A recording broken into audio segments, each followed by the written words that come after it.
Definitely never went down to Florida because gators are actually better at the violin than him. In fact. Absolutely. And that's fact. Gators are actually Gators very cannot good at be violin. You ask if or the the fiddle. He devil. wasn't ready to lose his violin too. Right, exactly. He'd just be losing too many instruments. Just too many. I think Abraham would thrive in Florida. Just too many. I'm sorry. I think so too. Abraham, Yeah. sure. The devil? No, probably not. Well, actually, no, that's not true. Especially given the current climate. Yeah, I know. I don't know. I've been away from that place for a couple of days. And I'm like, I could just stay. I could just. You could just not. Yeah. Unless. No, I do have a cat back home, and I do care about That's her. true. Like, get her shipped. Get her shipped on over to you. Drop shipped, express, Turn air your carry travel. on. FedEx Amazon overnight. Prime. And yeah, exactly. Right. Next day delivery, sure. So, hello everyone. I can't believe that we are attempting to do this. This is going to be an experience. This is a second season of Secrets and Shadows, and this is all 8 of the players all at once. This is going to be an event to remember, I think, in so many ways. But before we go there, we are live from the apocalypse. We are not-for-profit TTRPG studio that raises money for progressive causes and aid organizations. Currently, we are fundraising for Rainbow Railroad, Canadian branch, so if any donations look weird, that's why. It's in Canadian dollars, whatever that means. They are an incredible organization that help queer people, and especially in these days, trans people, relocate from unsafe locations to safer locations and get those needs met. So if at any point you would like, you can click the donate button. It is where the subscribe button would usually be. And at that point, the McElroy brothers will yell, specifically at Will. So be sure to distract him at a pivotal moment where Abigail is doing something incredibly mean and or dramatic and or emotional. We may join in and scream as well. That way we can all enjoy this together. All 9 of us. That's gonna be a time.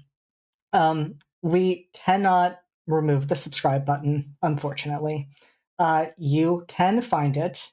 It may take you a bit, but that would be such a mean thing to do on this stream, especially. Because if you do that, Brennan Lee Mulligan will kill 1 dog. Raph, no. Raph, stop. Raph, please. We're running out of them, Raph, please. Control yourself. Control yourself. Of De Villiers. We lost 100 dogs over the last 3 weeks. You Raph, we can't do this. Species. Raph. Think about the Rammies, Raph. Think about the Rammies. So yes, you can subscribe. We cannot stop you. There will be consequences. Alex will look concerned. Raph will look delighted. Everyone else will have a variety of expressions, and you can screen cap that on your screen, and it'll be a good time. But really, we'd rather you donate, because that way the money goes directly to the organization instead of going, in large part, to Jeff Bezos. I think that's all of the housekeeping. I think. Anyways, with that, we have 8 people to introduce. And I think this is no better time than to do that. And I will ask you, Will, is there an order that is easiest for you to let each person introduce themselves, remind us of their character, and update us on their playbook? No. In that case... Surprise order. Yeah. Let's start then with you, Amber.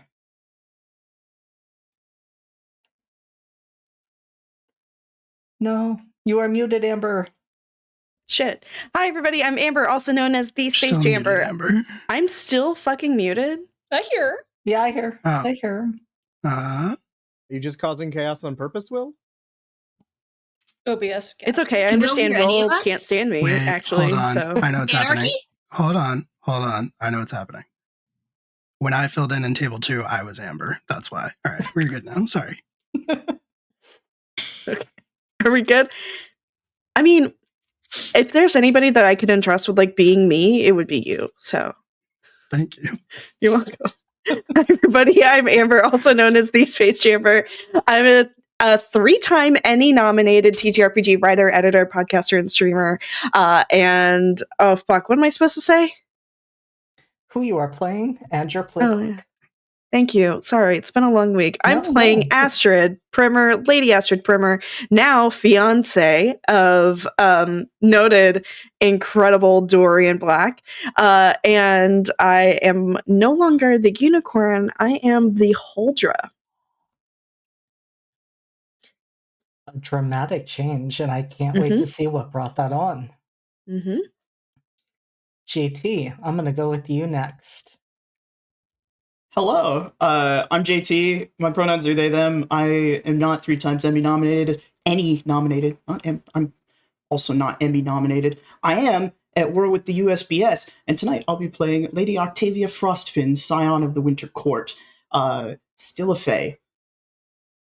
We'd love that for her. Me too. All right, Q, you are up next. Hi, hello. We made it. I am Midnight Inc., and I'm playing Mr. Dorian Black, who is no longer the Infernal playbook, but the Angel playbook, which I'm sure is fine and totally normal and good. It is so normal and so good, and I don't see how that could possibly be bad. You're an angel. Correct, I agree. Thank you so much for noticing. On the opposite end of the spectrum, Will. I don't know what you mean. Hello, my name is Will. Do a bunch of stuff. You can mostly find me here live from the apocalypse, and I am playing Miss Abigail Donatelli. No longer the Queen playbook. Now the Devil. I think that's going to do it for me and Abigail. I think that is very fine and normal, and I can't wait to see what an angel and devil do at the same table. All right, Alex, you are up next. Oh, that's me. Hello, I'm Alex. Tonight I'm going to be playing Captain Fitzgerald de Villiers, who just a normal guy, but if you were to put a musket to him, he might admit to being of the werewolf playbook. I don't know. And that's us. That's all. Just a normal guy. And speaking of just a normal guy, Kit. It's true. I'm just a normal guy. Hi, I'm Kit. You can find me most places on the internet at KitRoll. Same way it is somewhere around me. I don't know. We'll see. It's fine. Tonight I will be Elise Clarendon, as I've always been. Just a little guy. Not still a vampire. Not never have been. Never was. Don't worry about it. It's fine. Things fine. Yeah, just having a normal one. And Just again, having a normal one. A super normal one. and it's striking because speaking of normal, Raph, you are up next, and you are the most normal person with the most normal characters I've ever known. Thank you for acknowledging that, honestly, because I feel like a lot of people, first of all, yeah, Justin, fucking grip it, baby. Slop just that down, real quick. Thank you, Ian. dude. Crack one for the big boy. Anyway, Thank you for the donation. thank you, and that is actually confirmation and proof, legally binding, that I am normal and my characters are the most normal, honestly. But yeah, I'm Raph. I'm going to be playing Carmen Deloso tonight. No longer of the undead ghoulish nature, and now just a little bit on infernal, just a little, but I'm sure that's fine. It's just a smidge, it's fine. It sounds so very fine, and you know who I think would agree with that? Stephanie. Yeah, sure, there's nothing to worry about. This means not like Rhiannon knows, but I'm sure if she did, she would worry.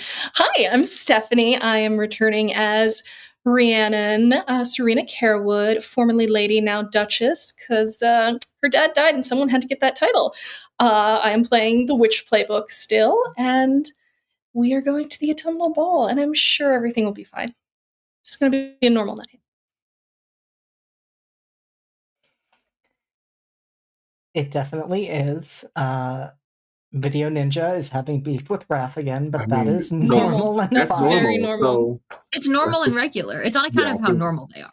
Yeah, I think It's we're true. on course for sure. Yep.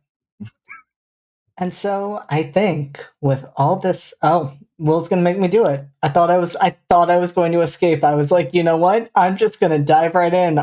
Okay. Hi, I am JD. I do way too many things on this channel, including this amazing game, and I had the way too chaotic idea to bring 8 people together to get to experience an autumnal ball that technically all 8 of them should have been invited to. Tonight, I will be your storyteller, and I will be playing everyone else. And we will see how that unfolds.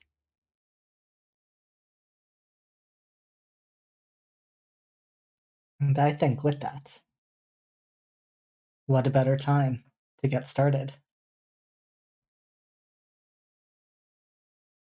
It has been 3 months, and tonight we don't actually even start at night.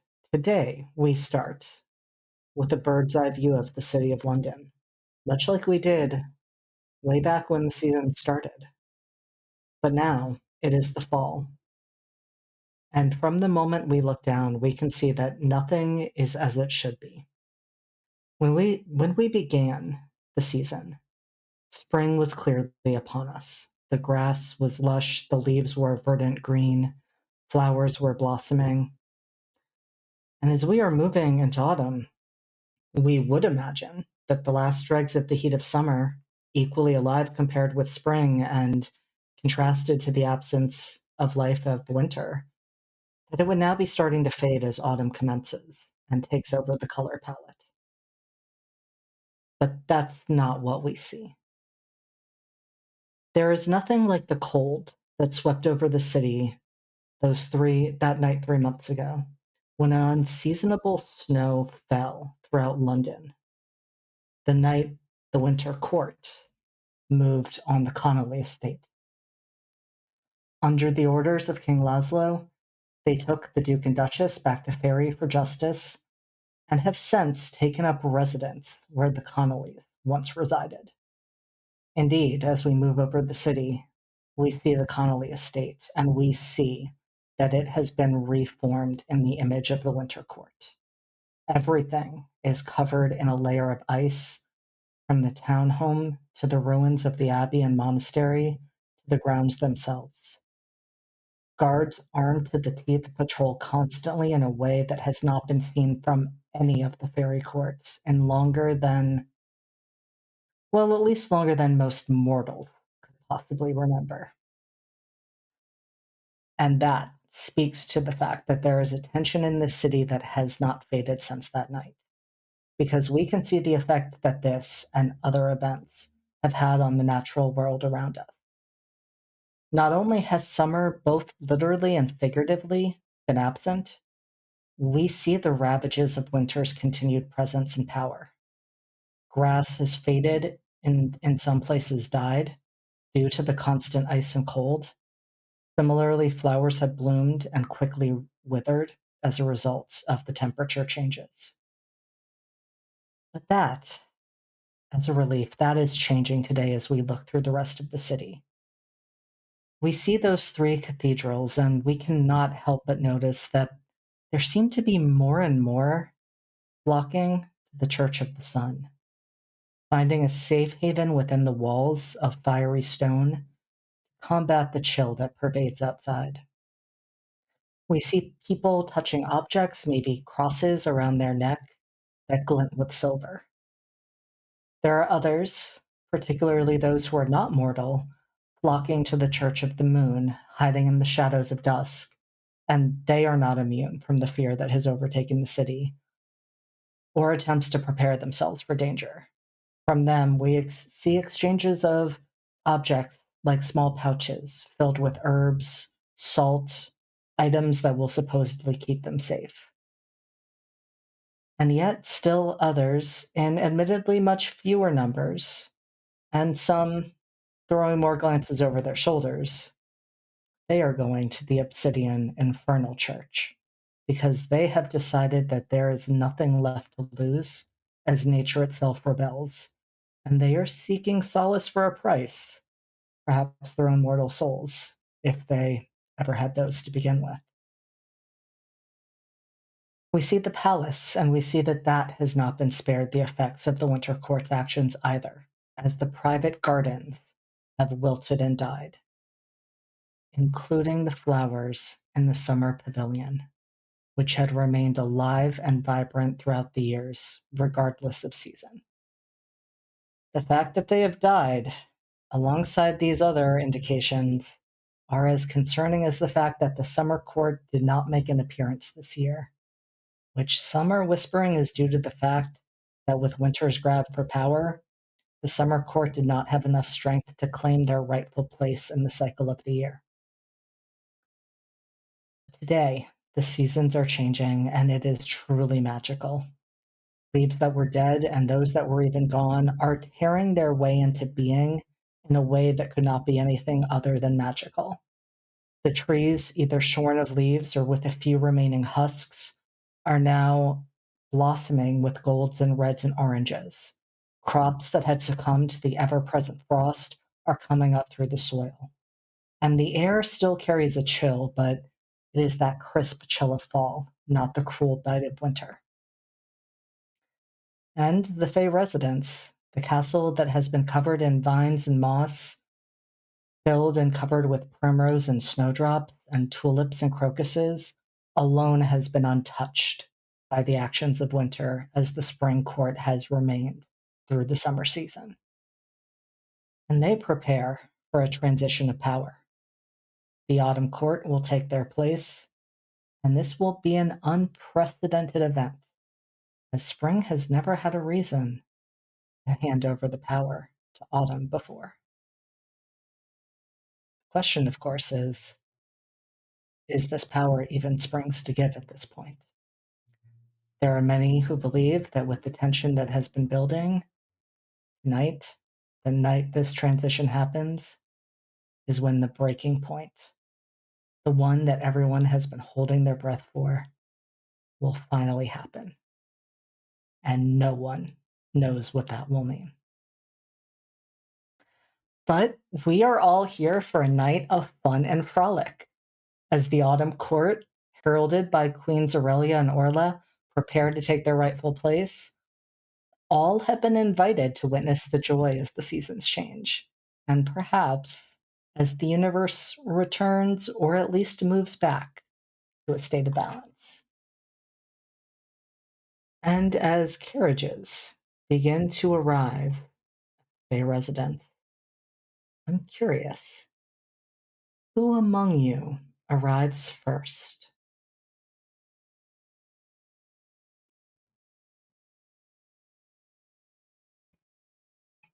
I think perhaps most fitting for Octavia to arrive first. I think that 100% tracks. And so, JT, I would love to hear how Octavia makes her entrance, what she is wearing, and how she is introduced to the Autumn Court. She arrives by horse, sitting with the two legs on one side as to not ruffle her gown too much. She enters alone, and she's wearing a bright, icy blue dress with snow falling from the hems that sort of trail back behind, as well as two long and snow white gloves cover her hand. Her hair is braided up in the closest she could approximate to snowflake patterns in hair before it is tied back in a ponytail. And on her side is her blade, which she has given a name now. Is the Everfrost. and she's introduced to the party as Lady Octavia Frostpin, scion of the Winter Court. And Octavia, you are aware as you make your entrance that, at least as far as you know, you are the only member of the Winter Court who plans to attend. She prefers it that way at current. The tensions created by her uncle are not something she agrees with, though she would never tell him that. And she has made it as clear as she can without getting in trouble to the other courts that she intends to help in the loosest of terms.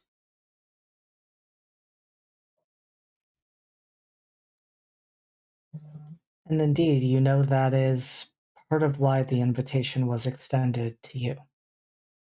You believe that King Laszlo and Queen Guinevere would have received an invitation, though they made no mention of it to you. But no one else plans to be present. Not Helix, not Emery, not any of them. And so you alone stand as the representative of Winter, though I think you've grown a bit accustomed to that role in recent months. She has. She has been working with Autumn for the most part, both to seek residence outside of Laszlo's eye and has been taking up training with their. They're not a seneschal, are they? They're Their child, Sorrel, is the scion of the Autumn Court, and their bodyguard is the Briar. bodyguard. Yes. So they are most familiar with Autumn at the moment and are happy to be here to support this exchange, whatever it may entail.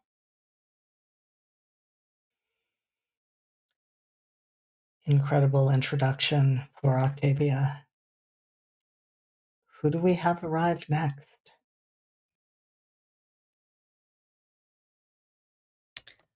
I think probably Rhiannon, given that she now holds the title of Duchess Carewood with the demise of her father. Uh, she has been quite busy over the unsummer, I suppose you could call it, since it never came, given that I imagine most nature witches would be using their magic to ensure that there was at least some crops to harvest to avoid a bit of a issue further down the line come the actual winter. So she's been stretched a little thin, but she's fine. She's arriving at the party. Her mother is also attending. Is she arriving alone outside of her family? Oh, most likely not. It would not be unusual at this point to see her accompanied by Mr. Carmen Deloso. That's correct. Yes, it's just well known they are courting now. I think Carmen, though, enters just a few steps behind the family. So respect. And out of curiosity, well, before we go into how Rhiannon is introduced, what is Rhiannon wearing? Of course. She's wearing a very dark purple gown with black lace trim that's iridescent, so it has the slightest green sheen in the light. She has matching black gloves with a very subtle vine embroidery going up them. And her hair is done up with a few loose curls around her face, and she has some dark purple hellebore threaded through. And of note is the pendant she's wearing around her neck. It's fairly new. It is a white moth wing, slightly tattered, set behind a petrified spider that was encased in resin and made into a pendant. It was some of the gifts that Carmen had gifted her last season. Steph, would you like to repeat how you described those gifts to me? How did I describe them? I forget the phrase. What was the order of words I said? I don't know, but they did involve stalker. Stalker mementos? Gifts from your stalker stalker mementos. mementos. Yep. But you know what? I never said all her choices were good choices. But she's happy, and that's all that matters, right? She deserves to be happy.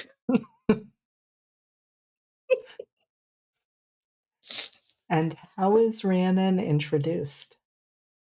Official title, Her Grace, the Duchess of Carewood, which still... No, she likes the title. She's quite grown comfortable with it. And is Carmen introduced alongside you or separately? She would be happy to have him introduced alongside her if he agreed to do so.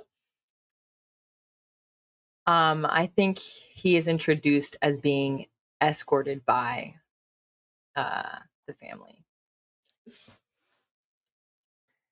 And what is Carmen wearing, Raph? Carmen looks a little bit different than he did just a few months ago.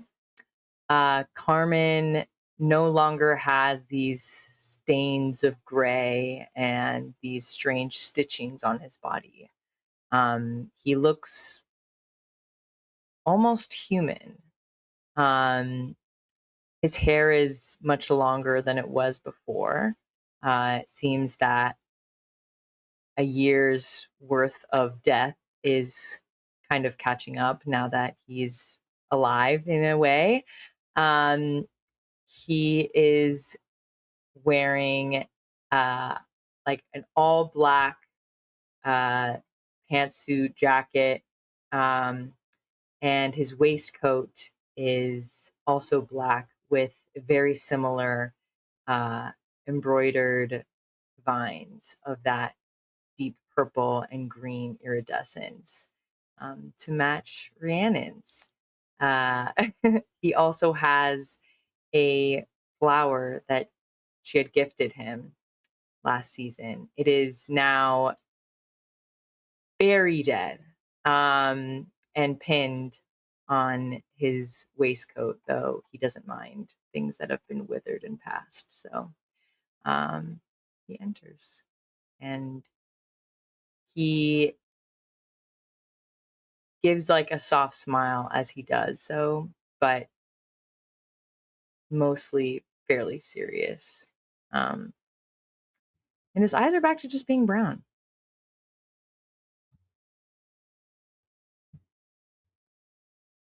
And how is he introduced? I know, escorted by the Carewood family. Yes. He is still Mr.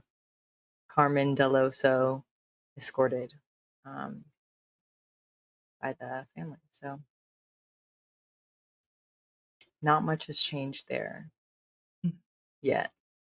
I was going to say, yet so many other things have, especially with your new patron. But we don't need to worry about that right now. So I'm just curious, we have two other couples, and we have Abigail. Who arrives next?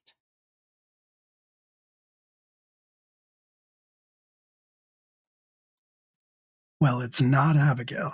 I'll tell you that. I was going to say, she's I late. guarantee Abigail was Fashionably last. late, always. I was pretty For sure sure. Abigail would be last. I just had to put it out there.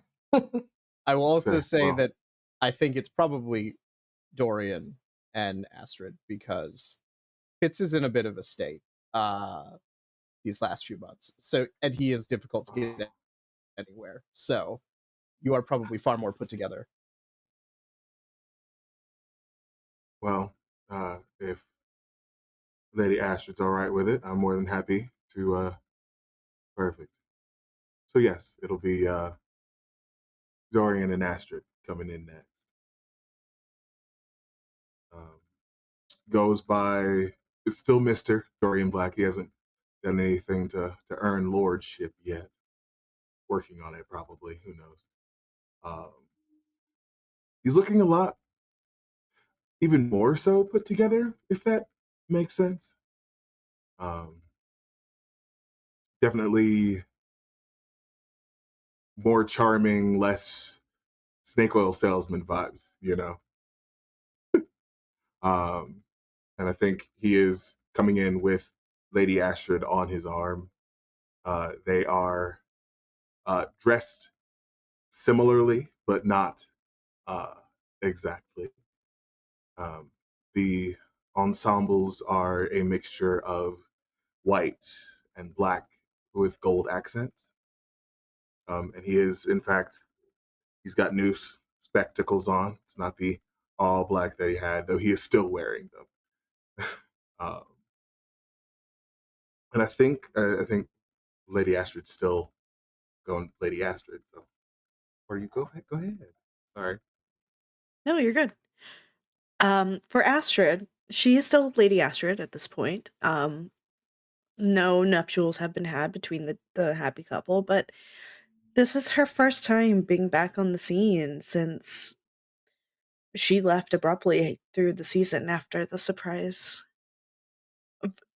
But listen, she's spent these last 3 months staying with very kind offer of by Rhiannon's great aunts, an old a pair of old witches with a naval history to boot. But these in these last 3 months, she's learned several things. But we'll get into a little bit more of what she's learned. But there's definitely a significant difference in the way that she's carrying herself, and maybe there's a little bit more self-importance. Her back is a little bit straighter, her head is held a little bit higher as she is proud to be on Dorian's arm. There's a little bit more pride in her stride that wasn't there in the previous season. And frankly, this is the first time in several months that she's wearing anything fine, but on the first time she's seeing her beloved, her betrothed, she's not going to be wearing the, homely cottage appropriate, rags that she's become accustomed to wearing over the past little while. No, she wants to stand out and shine and not feel like she has to dull herself, because if Dorian's going to shine, well, she sure as hell will too. And it Let's should be go. noted, it should absolutely be noted that Dorian, even as they're walking in, has not taken his eyes off of her. I don't know how she would react nowadays, but he definitely probably said something about her beauty before they walked in.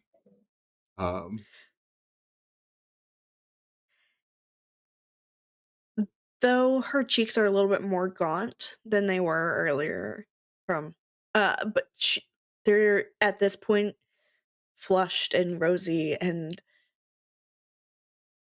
only highlighting the brilliant smile that she has and the twinkle in her eye that's meant only for Dorian. He's unlocked a new kind of magic in her that she didn't think possible, and no one in this court is responsible for that other than him.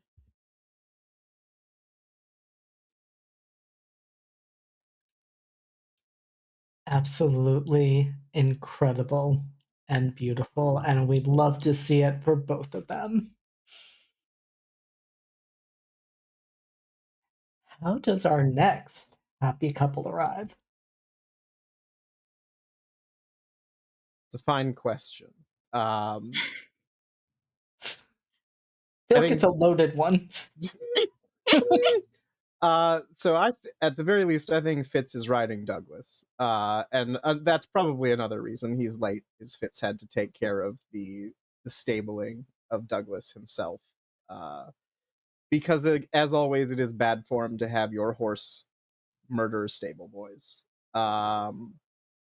So I don't know how Elise or when Elise got there, but I think you probably had to wait a little bit. I was going to say I probably had to come pick you up. Oh, well, that also sounds right. Because it's been a little bit difficult getting this one to go to social functions lately, which I understand.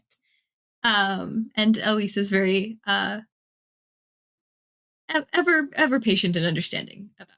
A lot has happened in the past couple months, particularly for our good lad here, and but he deserves to have a little bit of fun. And by God, we're going to a ball because I think that's what we all need at this point. And actually, not Elise, excluded. You have been chosen alongside Seneschal Julius Shaw to be the representative of the court. Oh, okay. So we arrive stressed is how that happens then. Correct. Right? Okay. Cool. I didn't know that going into this. And I feel like that is appropriate for how Elise finds these things out. Probably about Also 20 correct. minutes before leaving to go make sure that Fitz shows up. And probably all the more interesting when she shows up in what could be described as half mourning. So it's still ball appropriate. It is still, the signature white gown, but there is a black net over it. And instead of the red, all of the accents are gold. To match Fitz's more, I would assume, more full mourning. Yes. Fitz has I don't want to say he's let himself go, but the sort of reddish brown hair is longer and curlier. It is not well tamed. At the middle of last season, he had a beard. It was neat. This is anyone who can grow a beard knows this is a depression beard. And it's like, I mean, he's in his mid-20s. It's like his beard is shot through with gray already. Normally a very ramrod straight person, he's got a bit of a hunch.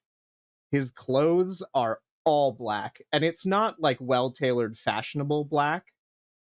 He's still wearing his like uniform coat, which is black, but he's got a black armband on. He is not wearing nice clothes. He's wearing the equivalent of coziness. His boots are probably a little scuffed. He just does not look put together at all. But as we are introduced as Miss Elise Clarendon and her fiance, the how did we just say it? Miss Elise Clarendon and her fiance, His Grace Fitzgerald de Villiers, Captain of Their Majesties Horse Grenadiers and Duke of Elmholt. And it's a situation where like Elise is on Fitz's arm, he's somewhere else, basically being dragged into this ball. There are audible gasps when that announcement is made, and you can already hear whispering starting like a fire, just spreading through those who are already here. Not everyone, many wondered. No one expected it to be confirmed like this. And there's a lot of whispers of, the Sovereign Micah now?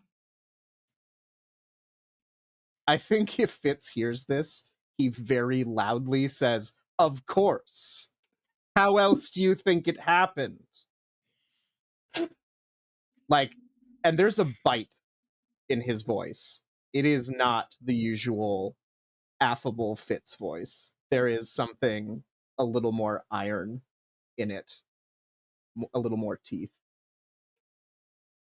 I think there is an elbow in his side, but the smile is not tense as you would expect. It is very playful, very conspiratorial. Like, they don't know what they're talking about. Let them live. Let's go get a drink. Let's make it 3. I'll race you. And Fitz the is whole time, going. just like in his ear, just like, are you seeing what she's wearing? Are you seeing who showed up? Like, the whole time is like trying to distract him. It's half working. And so we've got the happy couple and the depression couple. And then we have Abigail. Yeah, we do have Abigail.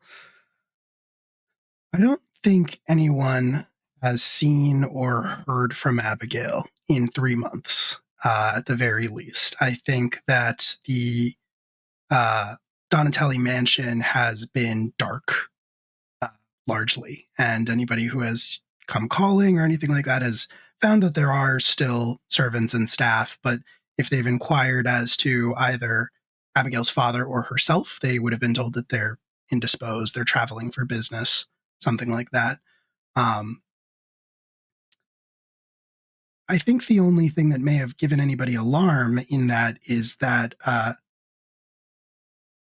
anyone who was connected to Abigail at any point, who had sort of felt that like touch of her mind and her sort of being able to see through their eyes or communicate with them, that's stopped. You haven't felt it in probably 3 months. Abigail does not make an entrance. She's not announced. I think as the night goes on, as the party goes on and things grow more and more crowded, I think everybody probably catches glimpses of her sort of like across the hall while the music is playing, things like that, but she's rarely there again when they look. Like she's moving throughout, but she looks different.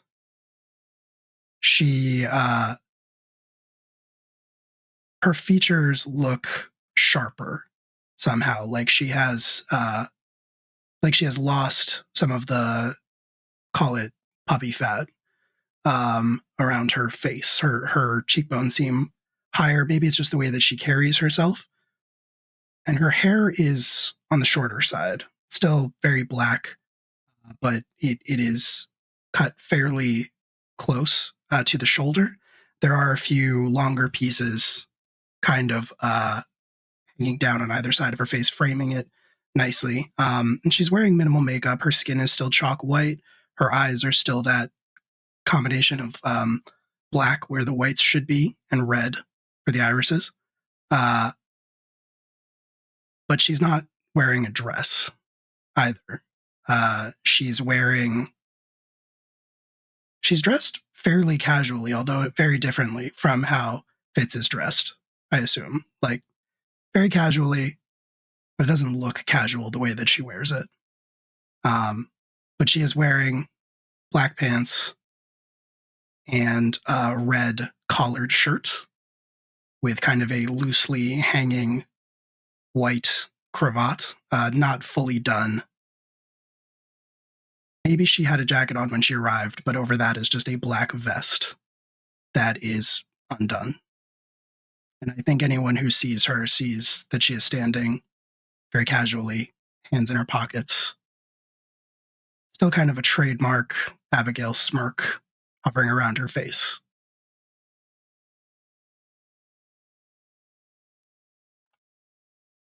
God, how did you all make characters that are just so gender?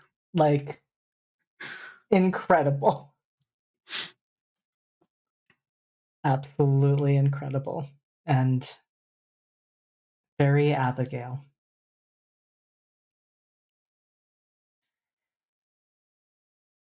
There are many at this ball. All as far as you know of the supernatural community in one way or another. You see Seneschal Julia Shaw, who is honestly trying not to be noticed by anyone, if at all possible. He is not often succeeding because everybody is trying to get the gossip from him, and they are very done with this. But more notably is the person standing right at their side, Damien Deloso, who has been seen in Seneschal Shaw's company rather often over recent months, is dressed not unlike his brother, but those piercing green eyes look brighter and sharper than they ever have before. And he is scanning the crowd.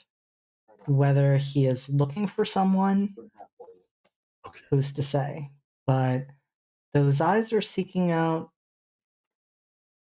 various things that are going on. And they certainly do seek out Abigail, at least once.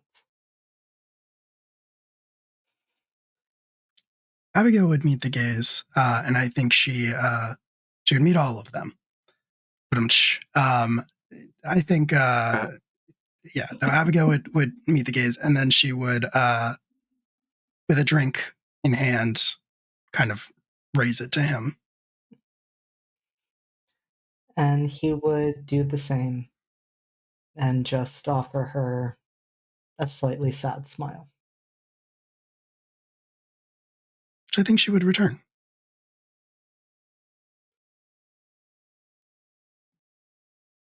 There are, of course, others as well. As noted, Octavia is the only representative of the Winter Court here, but the other courts have representatives too. Prince Xavier is there. Unlike the last time you saw him, Elise, he is not decked out for what seemed like preparing for war. He is merely in a very tasteful brocade jacket that has vines woven through it. In fact, there are moments where you think it is made of vines, but there are no thorns, there are no edges. It is, however, designed to be protective. And the fact that he has a bodyguard close at hand is something those of you who have been to the Spring Court, those of you who are on that fateful ride, would realize has not been common in the past. However, he is the only representative of spring. His parents are not there. Nor are Kings Hemlock and Nightshade of the Summer Court, though their daughter, Princess Delphine, is there, along with their seneschal, Caspian, and Foxglove, Delphine's bodyguard. Delphine is wearing a dress that is made of pink fabric etched with leaves that look golden to the point where you think they are made of gold, but are actually not gold. And her aqua eyes and purple hair are searching the crowd for someone, though you're not quite sure who. Foxglove is at her side, and Foxglove looks terrifying. Their face is white, their hair is red and pulled into almost pointed ears. They might be ears. You're honestly not sure, and you do not want to get close enough to find out. And she is wearing all black to the point where she can blend in with the shadows, where only that white of the face is visible. Seneschal Caspian is standing near Delphine, though he has actually mostly been with Seneschal Julia Shaw. And he is dressed in a green jacket. You have not seen the monarchs of autumn yet, nor have you seen their son. Everyone seems to be waiting for their appearance, which seems strange because you were all here. The party is going. But they are not. The one other newer face some of you may recognize is a fae that at least one of you knows is unaligned. They are hard to miss because they are tall. They are easily 6'2" and muscular. And their skin is purple. And their hair is long and white. And they are dressed in a loose white shirt and unbuttoned vest. The shirt showing off just a bit of a tattoo right on the collarbone. And that is Ambrosia. And Ambrosia seems surprisingly popular tonight.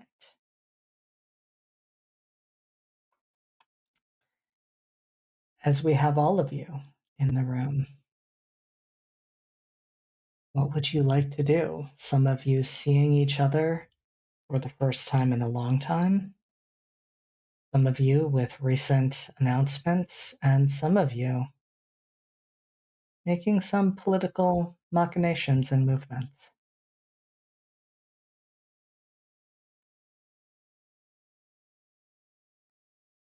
I will put out there that Fitz is at the drinks table and is drinking as though his life depends on it. Buddy. And he is not moving. He is not engaging. Oh.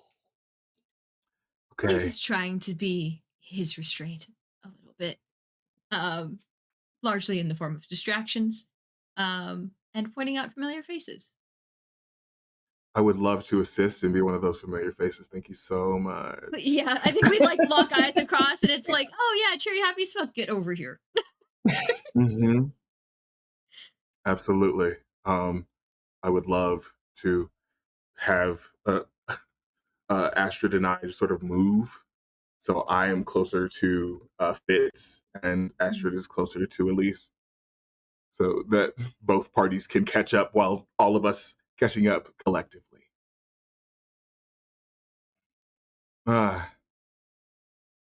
Fitz, old friend, and Miss Elise.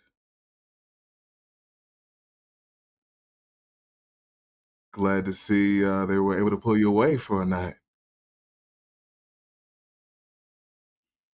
Well, somebody had to. Indeed, I'm not supposed to miss these. You are not. Also, seeing as how it's been more than a month, and I've tried since I've seen you. Has it been a month? And a half. I think Fitz's eyebrows go up, like that's an actual realization. Uh-huh. Well, it's been 3 since I've seen any of you. How was the rest of the season then? I think there is like decorum bucket. There is a hug. It has been too long. How have you been? Where have you been?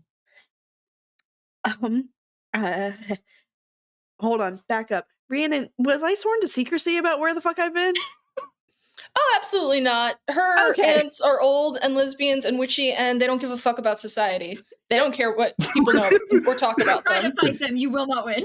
You will not win. Say, what you gonna do? Talk Gonna about try their and burn business. us? They don't care. Okay, I just didn't want to like sell your family out after they were so kind to take me in. Oh no, you wouldn't be selling them out at all. You would Astrid is not the first person they have said, come get a rest day with us and find yourself.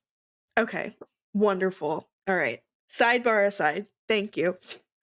Astrid's like just hugging Elise back, arms wrapped tight around you. It's been I've been with Rhiannon's aunts Really? Oh, wow, that she did not burp in character. I'm so sorry. Not the least. Sorry, don't worry. At least had a little bit too much to snack on before coming in.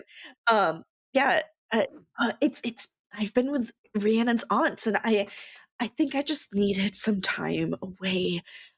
You know, after 6 seasons of failure and one failed engagement and all of the murder that happened last season, I needed some time to myself to get ready and become the bride that Dorian deserves.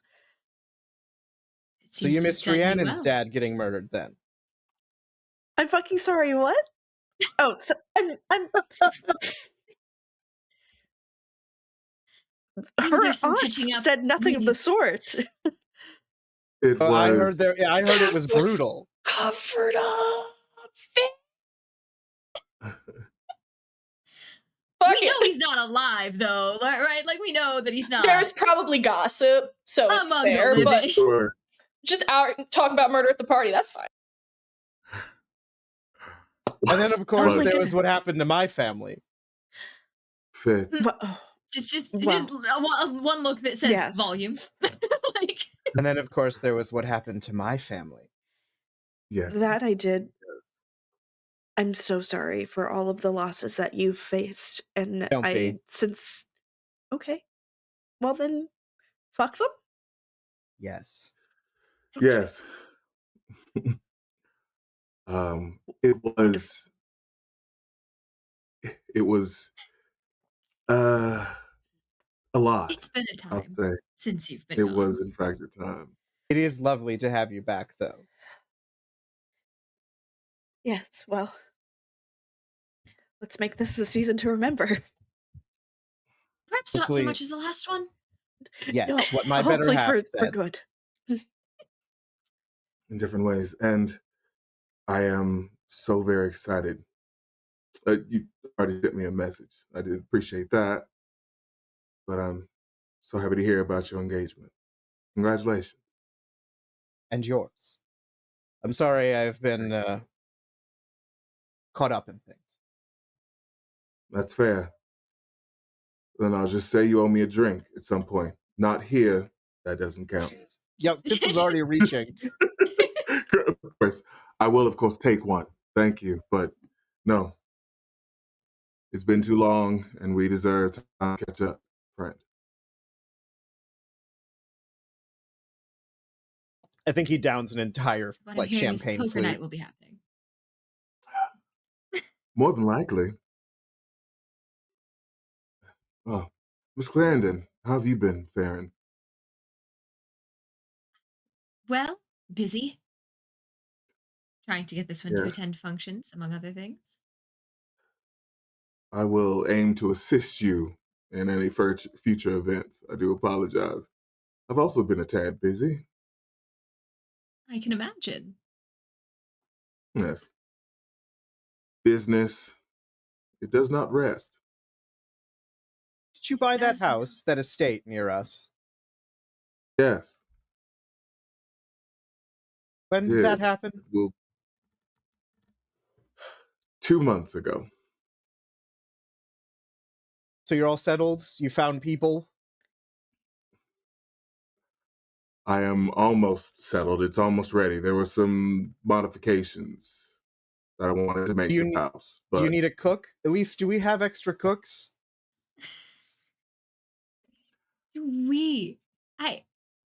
Not married yet, though. Do I have extra cooks? do not have extra cooks. We did talk about this the last time when you asked me. You did make some suggestions on people to approach as far as employment goes and the staff, but I'm making sure that I am happy with all of my choices. You understand? Good. I want to make sure if I'm staying here, then it's perfect. I assume Lady Astrid also has very good opinions on what makes good servants. Oh, I mean, I just assumed that we would share equal responsibility of the home. Fitz blinks. Elise just gives a look like, Apparently things are done a bit differently in the city. I maybe I mean, I was introduced to some more radical ideas out in the cottage. So maybe my mind is If you would like, is that what you want to do? do we want to have this conversation not in the middle of the ballroom floor?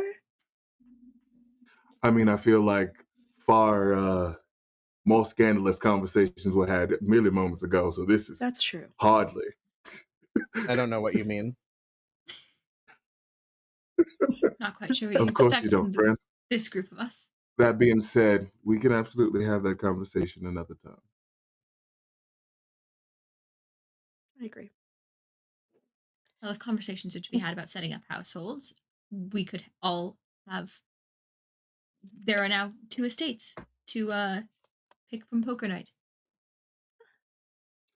Yes. Been a long time and since the I 4 of look, us have seen each other. that is true. It'll be good to have a regular thing. Make I an evening suggest of we have it over at mine exactly more regularly to get that man out of the house. Well, check. I think my December is looking good. just elbow. Okay, maybe October. October, so kind of you. I mean, at least it is exciting that we could potentially be, if you pardon my impropriety with this turn of phrase, sister wives getting married around the same time.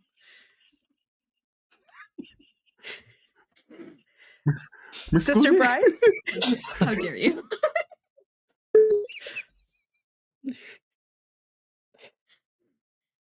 I don't know. Amber has also taken a 3-month break from streaming and forgot everything. We love it. Don't This is apologize. incredible. I love it. Never apologize for art. I don't know how quickly a wedding is on the horizon, but I'm more than thrilled to attend yours. And then we shall see. But I doubt you'll be seeing any less of us. We're to have estates close to each other. It'd be nice. Yes, Carmen and I have been hunting. Maybe you can come with, Dorian. I would love that. Also, you and Carmen. It's a long story. Perhaps you should hear it from him. And speaking of that, Perhaps. where do we find Carmen? I think Carmen kind of goes around and does the pleasantries with the Carewood family. And then when he spots Damien, I think he kind of leans in to Rhiannon and holding her elbow, just says, duty calls, and just gives her like a kiss on the cheek and walks over to his brother. Of course. And Damien spots you as you're walking over, and you see him lean over to Julius and say something, and Julius kind of follows his gaze and then nods, and Damien moves to meet you as you approach him. Damien, how goes it at home? I actually haven't been at home. Right. Making new friends, are we? He looks over his shoulder back at Julius and then at you and says,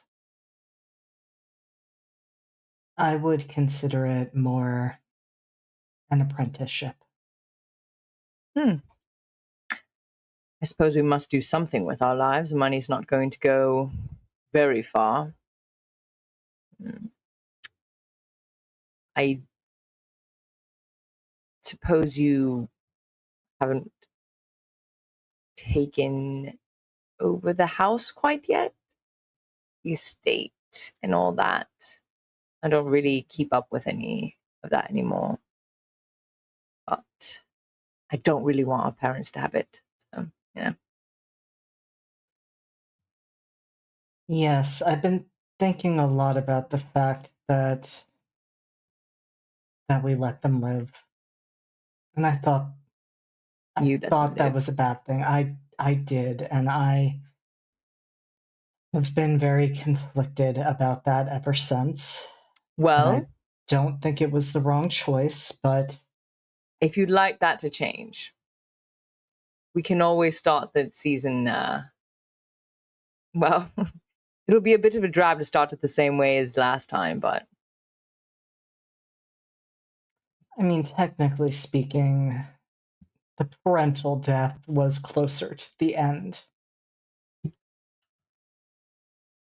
Sure. I've been practicing hunting. I mean, I've been making new friends of my own. Also, somewhat of an apprenticeship. I'm not. You could put it that way, actually. Do I need to be worried about you, Carmen? You're my big brother. If you weren't worried about me, I would be concerned. So I don't want to take up too much of your time. I know this is your first time out, and I would like for you to enjoy yourself. So I will go now. I must meet my teacher. And he kind of looks over at Fitz, just slowly turns his head over to the bar, and Damien says, follows your eyes and like looks back and forth several times with an almost incredulous and horrified expression on his face, especially given Fitz's state. He kind of pats him on the shoulder and says, you know, Dorian has some wonderful American whiskey or bourbon or some sort of, I don't know, bottles. If Fist hasn't gotten to them yet, I'm sure they'd be lovely for you to try. I'm sure you'd love them.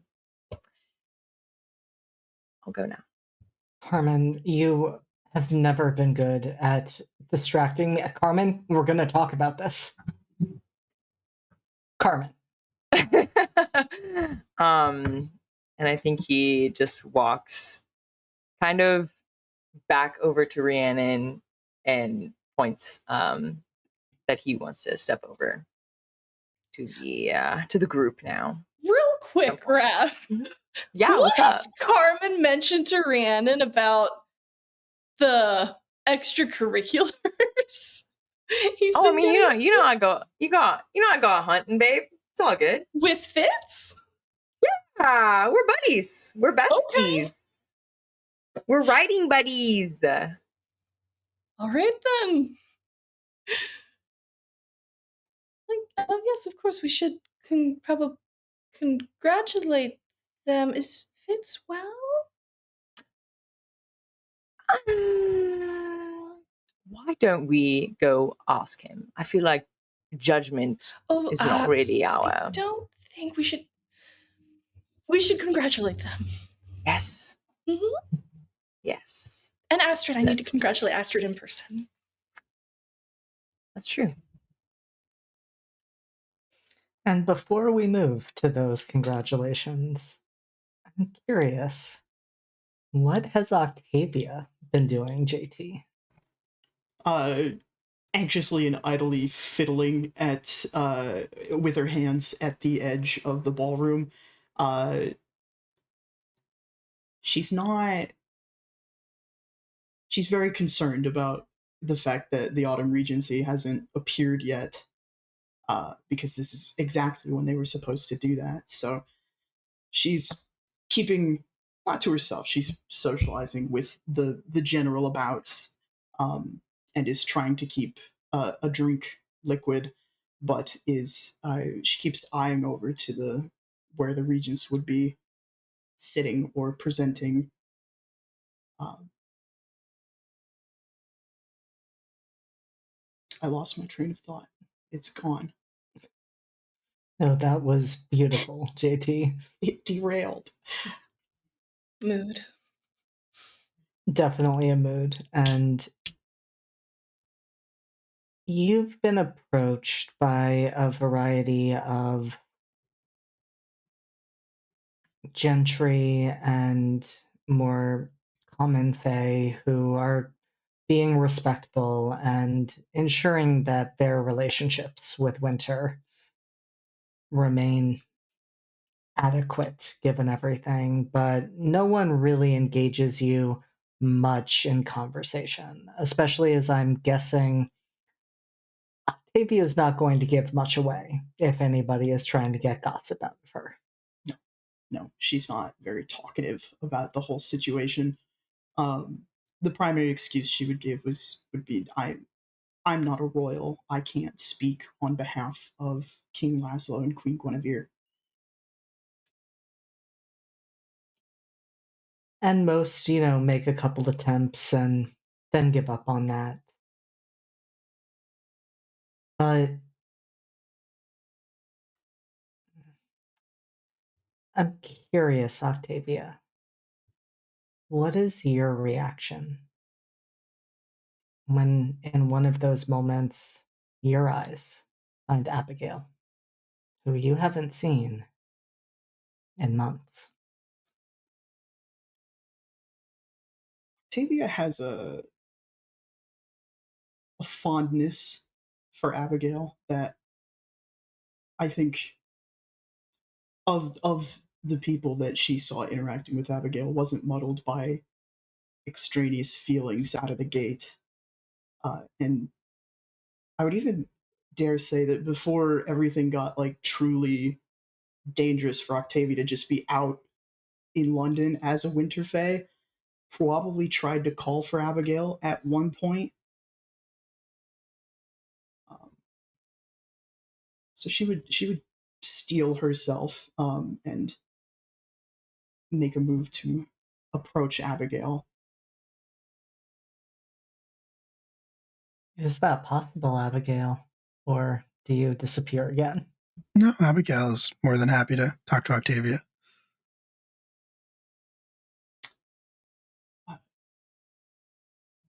Miss Donatelli. Lady Frostpin. It's been so long. How you look dashing, if I may. Thank you. I appreciate it. This is quite the statement. She will gesture at the sword. It's about time it was about time I came into my own. This was my way of doing that, and well, now can't really be too careful, can we? No, I suppose not. Though I do find myself woefully out of date in my information. What goes on here? I'm afraid I sit in that very same boat. Outings are rare for me, and one such as this, even still, is shrouded in as much mystery for the Ton as it is for me. I understand. I suppose that is the thing about court, isn't it? No one ever really knows everything. Everyone's got their own side of the story, Miss Donatelli.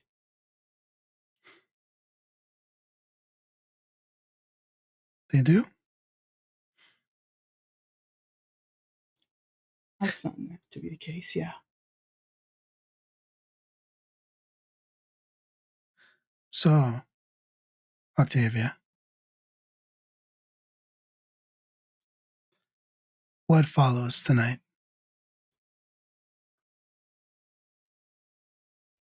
this is supposed to be a celebration of transference for the seasons. I admit, in your confidence, I am concerned that a few select guests have not made an appearance yet. But And when that doesn't happen,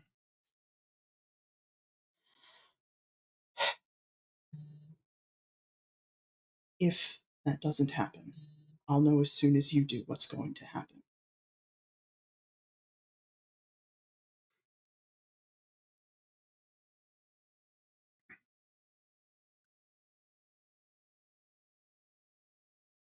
we only had a few conversations last season, Octavia. Not nearly as many as I would have liked. And many of them were about war.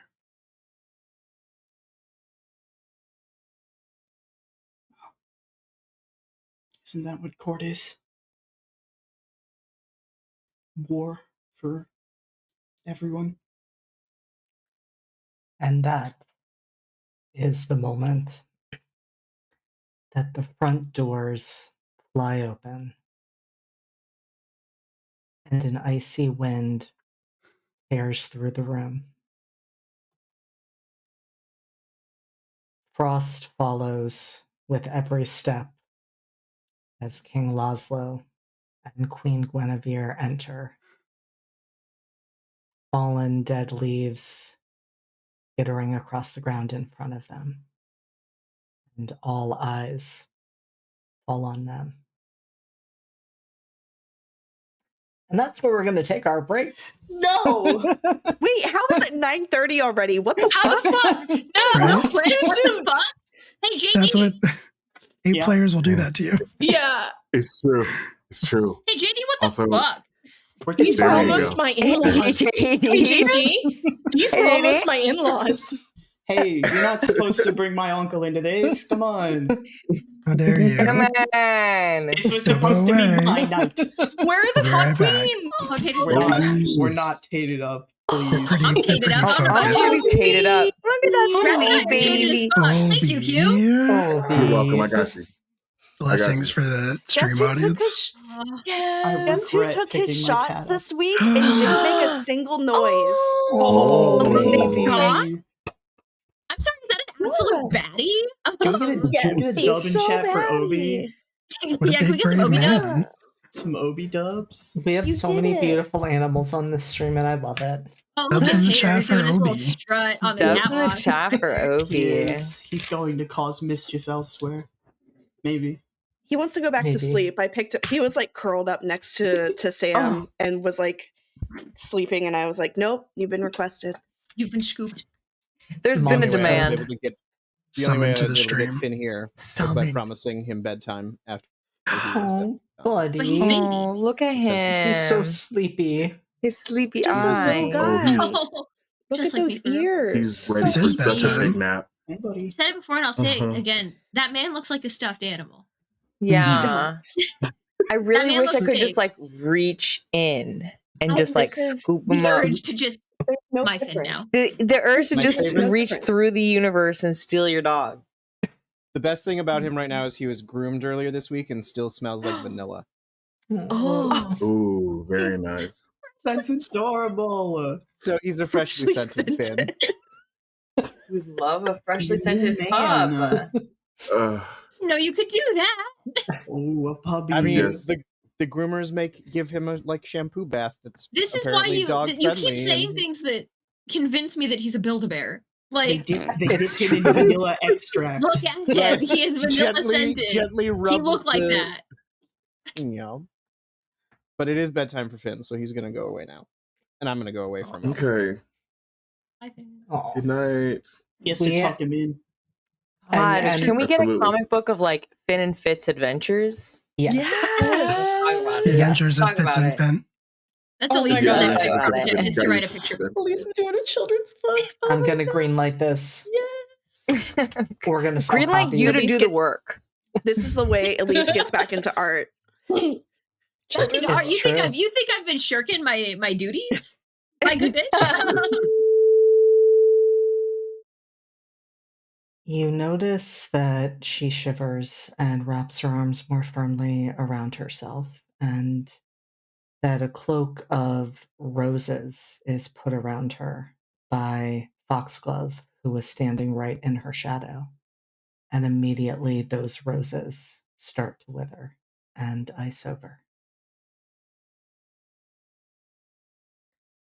And you see Ambrosia smile as this happens. Their look is one of amusement. How do each of you react?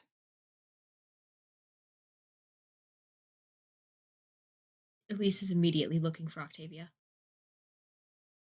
She's kept her in her peripheral the entire night, just sort of walking at a distance. And immediately this happens, eyes are locked on her, whether Octavia's looking or not. Octavia is not looking right now.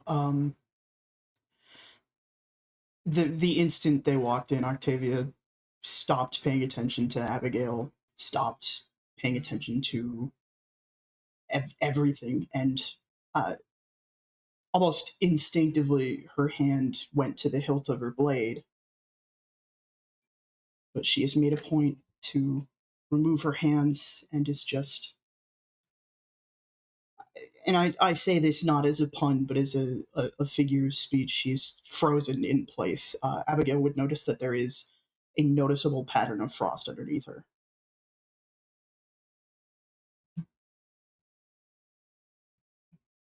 Abigail, I think, will take this opportunity to say quietly, not drawing attention to herself, not trying to draw attention to Octavia either, but just say quietly, "What do you want me to do, Octavia?" Nothing rash. Understood?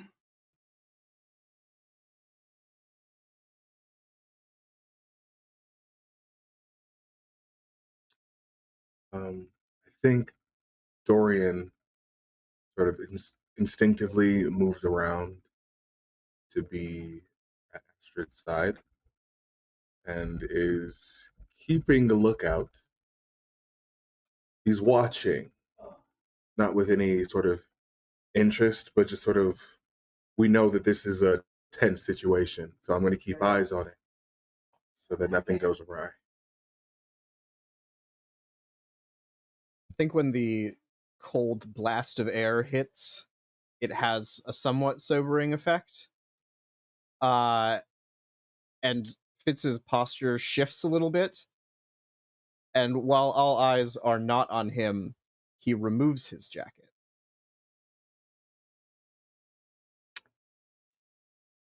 Carmen kind of steps up to Rhiannon and once again lays a hand kind of on her arm, but his eyes go to Fitz. Rhiannon, just feeling Carmen's hand on her arm, immediately kind of just grips his arm very tightly, but she is keeping her gaze on King Laszlo and Queen Guinevere, who she has had some experience with. And Carmen would be close enough to notice that there is a slight thread of thorns slowly sprouting from the hellebore in her hair. So hot.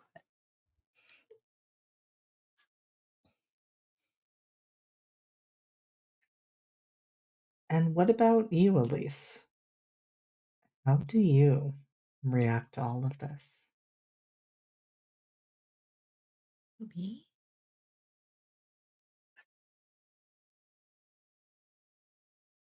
Elise does not move unless Octavia does. Like, she's sort of still probably got a hand or something, like keeping apprised of where Fitz is, because she's not going to let him out of her sight. But whatever is happening here, that is Octavia's call to make. and I may be here if they wanted me to act for the crown tonight, they should have briefed me. That is, I have my loyalties there, but they're not the only ones. That is very fair. And in dividing your loyalties further, you can feel Seneschal Julius Shaw shift their attention to you. And it doesn't necessarily seem to be you that he is zeroing in on. It seems to be those you are surrounded by. And the sense you are getting from him is, do not do anything rash.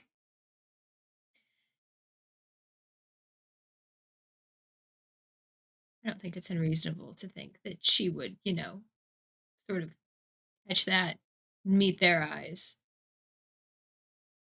And there's a nod. But then it's right back to focusing on Octavia and Laszlo, Guinevere, and waiting.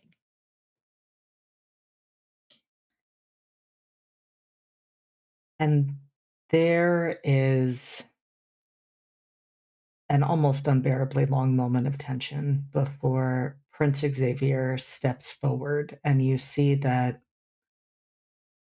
the shirt that he has been wearing, the one that was just vines, is now fully thorns. But he is smiling. You could say it's a smile. It is sharp and dangerous, but polite.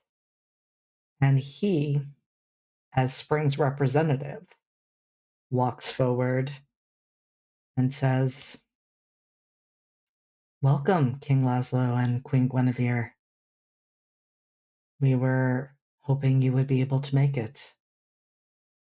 And Laszlo glances around, doesn't seem surprised as he says, "Here I thought we were going to be late.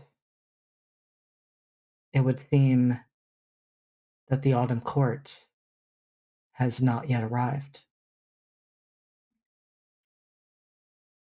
And Prince Xavier's jaw tenses. Smile remains, and he says with absolute certainty, "Oh, don't worry. They'll be here." And then turns to the rest of the room and says, "Party, everyone. Let's enjoy ourselves. And if no one else moves to do it, he takes to the dance floor." And turns his back on King Laszlo and Queen Guinevere.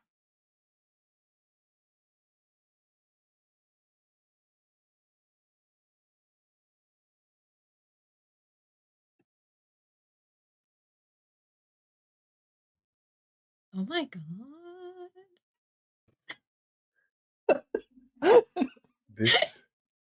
This tea is scalding. Oh my goodness. This just got immeasurably more interesting. Yes, and equally more dangerous. Mm. If you wouldn't mind, I think I'm gonna look around. Wouldn't mind keeping Lady Prima company for me.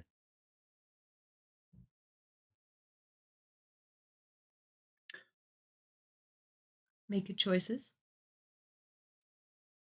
Good ideas. Bad decisions. And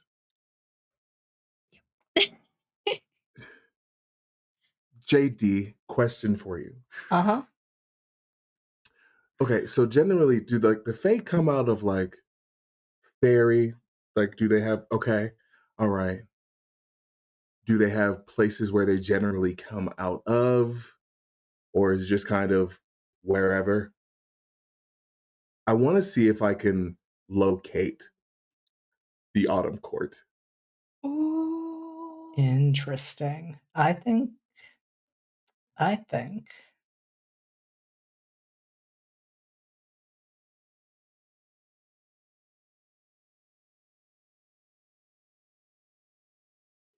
not gonna have you roll anything for that. I'm gonna have you. We're gonna put a pin in that for a moment as That's fair. you step outside because you do not know for certain, but I'm pretty sure all of you were at the funeral for Prince Reynard.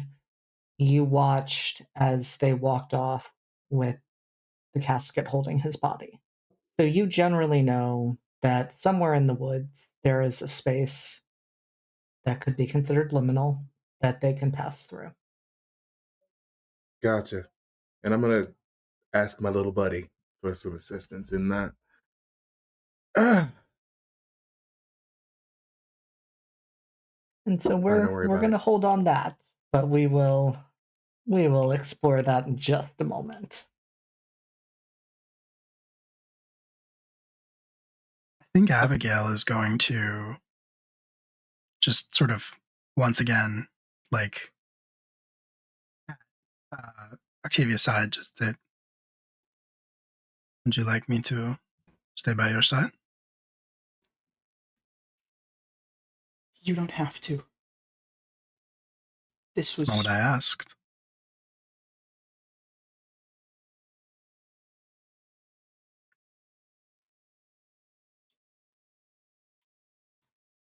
I leave it up to you.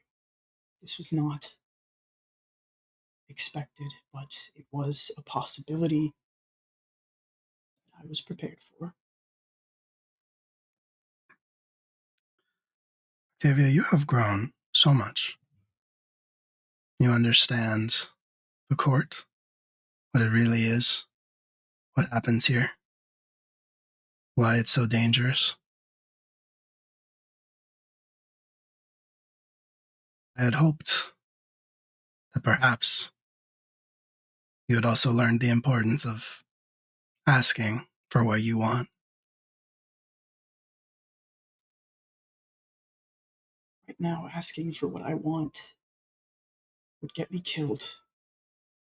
So, for the time being, I smile and I nod, and I make do. But you don't have to do it alone. Not unless you want to.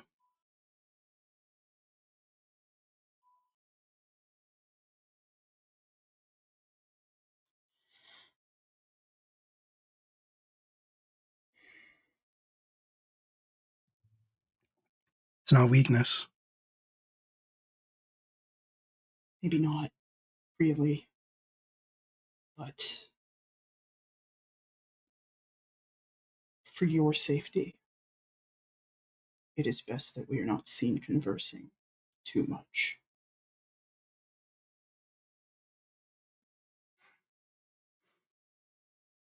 But if you would like to, later, we can connect.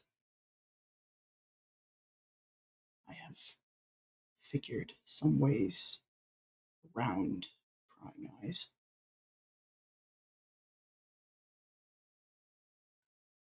Understood? I need to be Octavia tonight. A fine thing to be.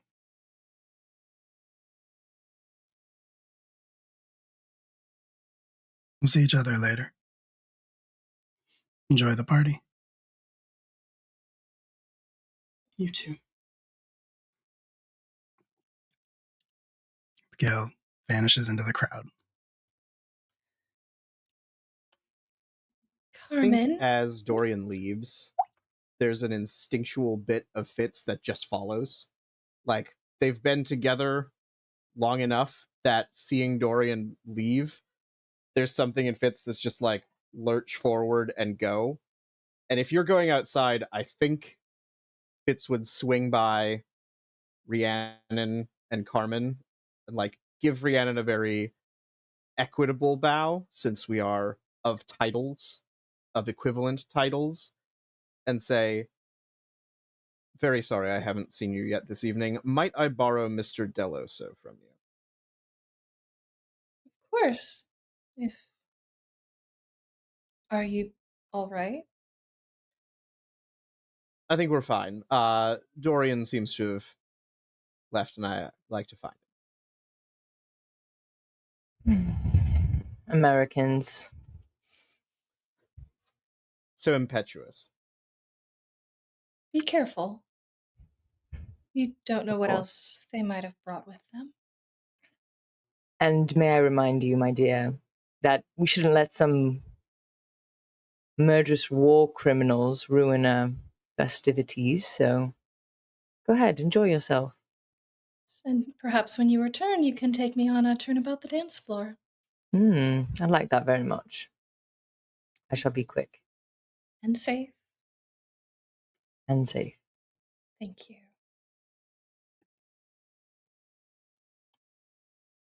I think we will then head out.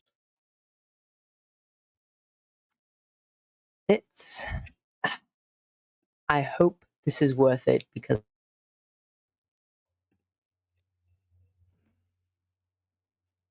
Oh no. Because God's takey It's wrath. the gremlins. It's the God. because why? Carmen? Because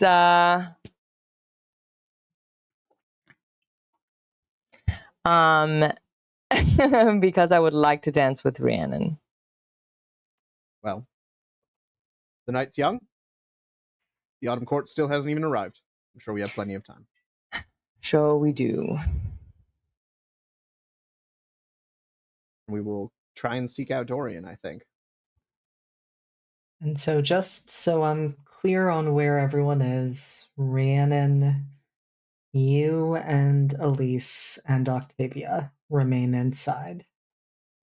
Well, Dorian, followed by Fitz and by Carmen, heads out. And Abigail. Well.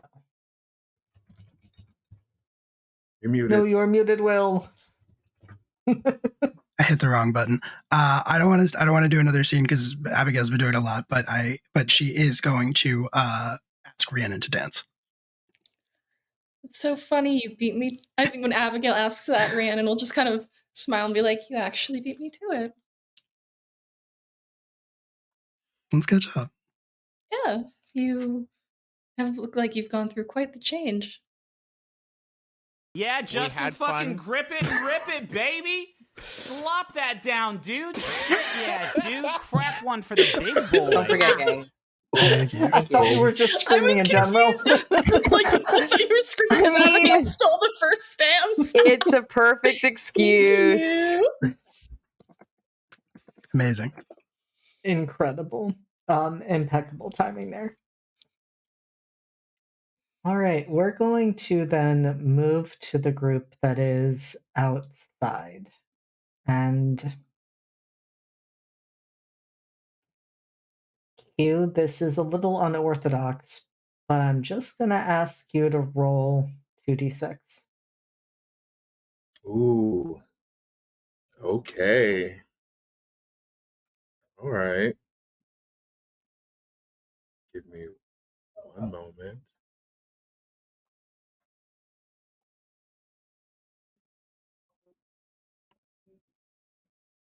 Let's see. Yeah.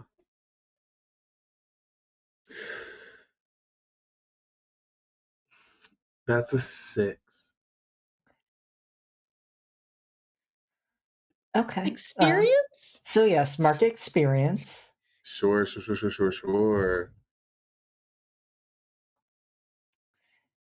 It's one of those rules that makes sense because as you're moving away from the residence of the Fae towards the woods, you can feel the magic emanating everywhere around you and getting stronger and stronger as you approach. But this isn't magic that you have any experience with. And it's not magic that your friend has any experience with. And you can feel that something isn't right, but you have no idea what that might be. Oh, lovely. Well, do you have any ideas? Or am I just shooting in the dark? And the familiar voice says, well, I would rather you didn't shoot at all. Obviously, we're gonna get you to understand colloquialism. I promise, one day we're gonna get there. Is that necessary? If we're gonna have dialogue that is conductive, and conducive to actually getting shit done, yes. Sorry, stuff done.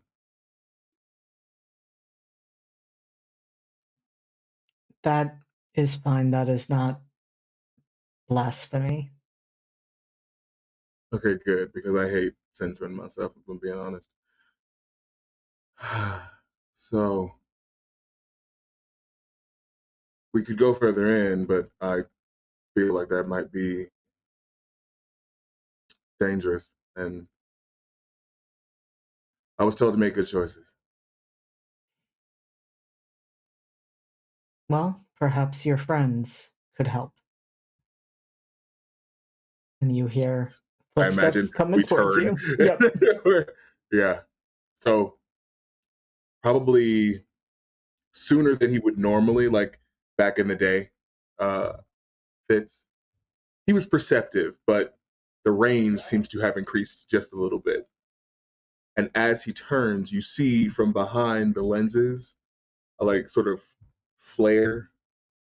There's like a glow behind the lenses currently. And probably for the first 2 or 3 words, rather than just one voice, you might hear 2 as he speaks. Ah, Fitz, you joined me. Wonderful. And Common. With Carmen's here. Mr. Deloso. Yes, I'm here I as do well. have eyes. Yeah. How very astute of you to notice that you are present. You left rather quickly, Dorian. Is everything okay? Well, as it was mentioned, the autumn court hadn't arrived yet. So I was a mite curious. Wanted to So see you if left. perhaps I could. Sorry. No. I wanted to see if perhaps there was an answer to that. So you left I that don't know if lovely, you warm recall. party with all those Yes, lovely people. that you didn't even want to be at. You're welcome. Well, I didn't want to be there. You You're didn't seem welcome. to not want to be there. Okay, well, Sure. there's a And reason I'm here. I do intend to return.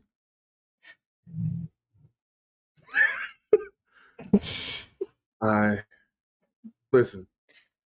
I remember how last season went, as do you. Dead Faye does not bode well, so I was hoping to maybe find them, at least get eyes on them. You would think it would happen twice. Isn't that a bit predictable? Even for the Fae. Especially for the Fae. I think it's a very old adage that winter always dreams the same dream. They don't change. They think the same thoughts every season. And Octavia, you feel personally offended as someone is talking shit about the Winter Court, but you don't know For the first time in her where. life, Octavia's like, I think it got colder. I merely mean that the Fae can be unimaginative. We'll say that. Predictable. Ouch. Correct. Hey JD, what time is it? It is about 10:15, not far off from where we are in actual time and space on the East Coast. Fantastic. Is there a moon about? It is the new moon. It's the new moon? Okay. Okay. I'm still gonna try Bless you, child. I'm still gonna try and see if I can like I was there when Renard was uncovered and found, and I would like to see if I can sense those smells, those things in this vicinity. Please do, and we're just gonna pan away from this group of you outside for a moment and gonna check in with you, Elise, and you, Octa. What have the two of you been doing since Abigail and Rhiannon started dancing and the others disappeared outside?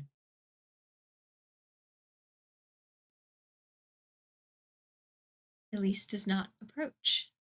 Elise has been given clear rules surrounding what she is and is not allowed to do in regards to members of the Winter Court at present. She is watching intently.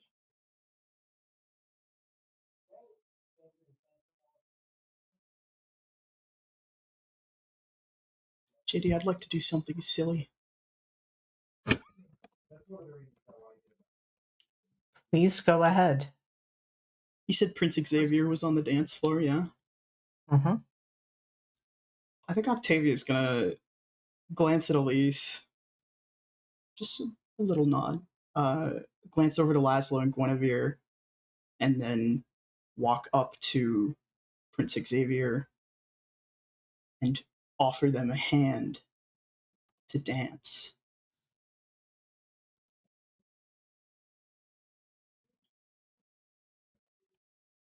And you have spent not as much time with Prince Xavier as you have spent with the others, but you have spent some time with him. By the time you're moving in his direction, he's already turning towards you, fluidly reaching out to take your hand, looking nowhere but at your eyes. But he knows. All eyes are on the two of you. Do the customary, may I have this dance, even though they're already both going for it. And he looks at you with a soft expression that is more genuine than is often found among the Fae, and says, "Of course you may, Lady Frostpin." Thank you, Prince Xavier. This is a party after all. And we are here to put on a spectacle. So glad you agree. And he makes sure that as the two of you are moving in and out of the others, passing by Rhiannon and Abigail,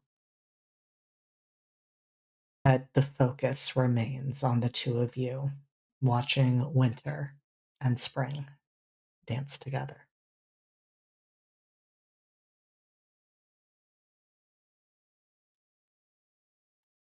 How does Elise react to seeing this? I think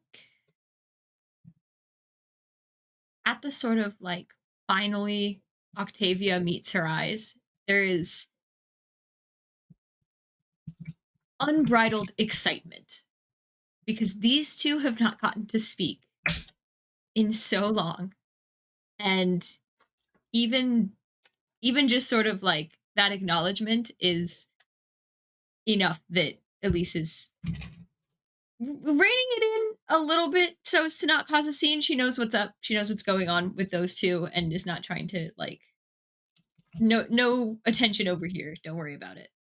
But she is ecstatic to at least acknowledge they are both here and that Octavia has seen her.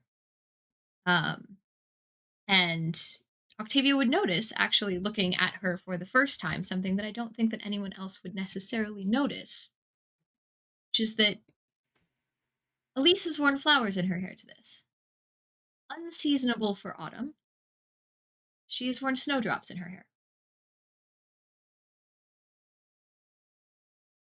And she watches these two make their statement and just turns to Astrid. Shall we? We dance because it's a party. Fuck it, we ball. Somebody had to. I don't. It was the perfect moment. The correct Kit. statement. Yes. Correct. Thank you. And returning to the group outside, hey Alex, how did that roll go? I didn't know what I was supposed to roll with, so it is not currently gone. That is fair. I'm gonna say roll with dark. Okay. That is 1. Miss Guzzi? Minus 1 dark. Minus 1 dark because I'm not allowed the moon right now, apparently. And I rolled snake eyes, which means 1. Oh Honey. no. Sweetheart. Oh no. Oh, Fitz. Darling. Bestie, what is happening? Having a rough one. That is just so I on trusted point. you to go hang with the That's boys, so on goddammit. brand, but my Fitz is God. washed up, Ark. I can't believe it. Oh, Fitz. Yeah.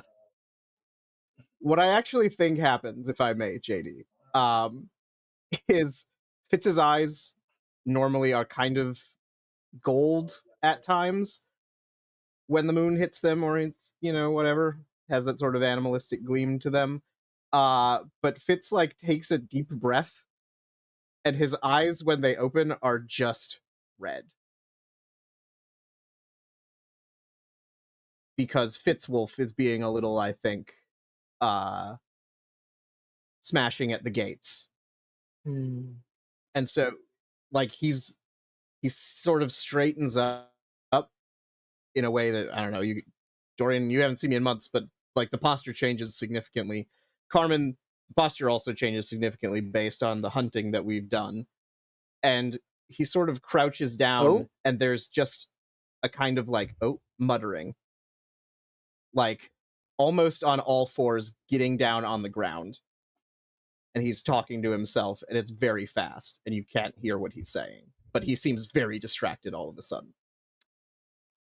Are we at that point already? Fitz. It seems a bit drastic. Fitz. Come back to me. Nope, we're not doing this. Yeah. Nope. Not doing it. It's too stands early. Up again. Sorry. I had a twig in my nose. I can't smell anything. All right. Okay. That's fine. We'll do it the old-fashioned way. Carmen. Yeah, what's up? Oh dear. What's up, buddy? I don't like that. Well, speaking of familiar voices, as we were in terms of Dorian, you also hear a familiar voice, but instead of inside of you, comes from right at your ear. And it just says, looks like you're in a bit of trouble. I could help.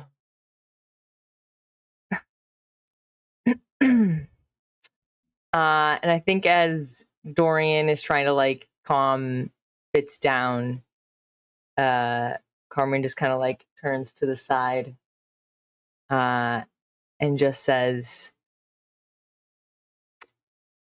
there's yet to be much trouble, although are you suggesting something's going to happen?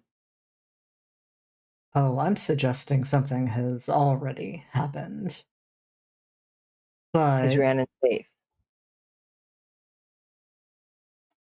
she's safe for now, but if you don't do something soon, I cannot promise that she will be.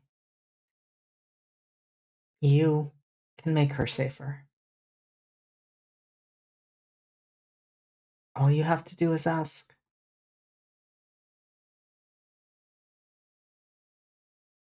What must I do? Just say you need my help. And I think his eyes kind of glance back at Fitz's state and Dorian. Question for you, actually. For me? Actually, for mostly JD. Are my spider senses tingling?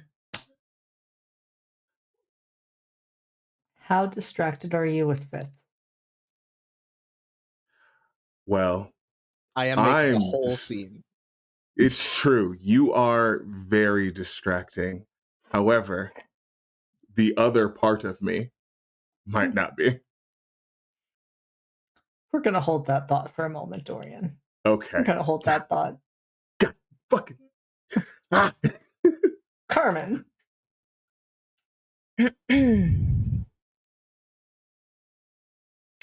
Help me, Father.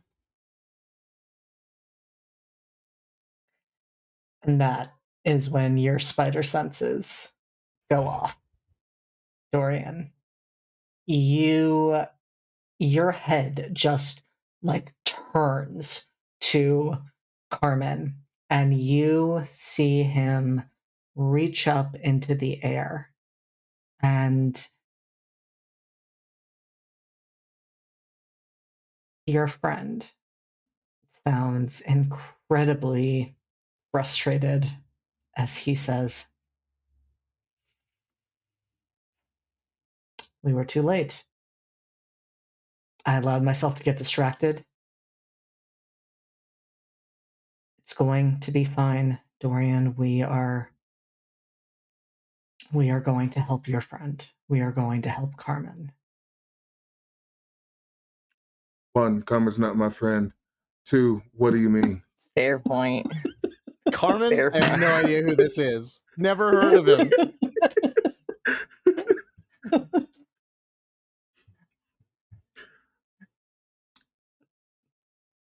What do you mean?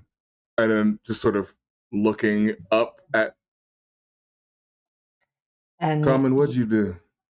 you know it as soon as you see it, Dorian. You know it because you've seen it so many times. You recognize the sigil that Carmen is drawing in the air. You recognize that glint in his eyes, the glow of fire. And before you have a chance to address what you have just realized about your friend, who is not your friend, More work colleague, you know? Yeah. Coworker. coworker, there is a tearing sound. And the door to Fairy bursts open. And you all are almost trampled as the steeds of the Autumn Court burst through, heading straight for the townhouse. Oh. Okay. All right. So moving out of the way, I want to try and do some dumb cool shit. That you said there's steeds. I'm assuming there are people on the steeds. They're not just random horses. They're not just random I want to try. horses now. That's fair. I want to try and hitch a ride.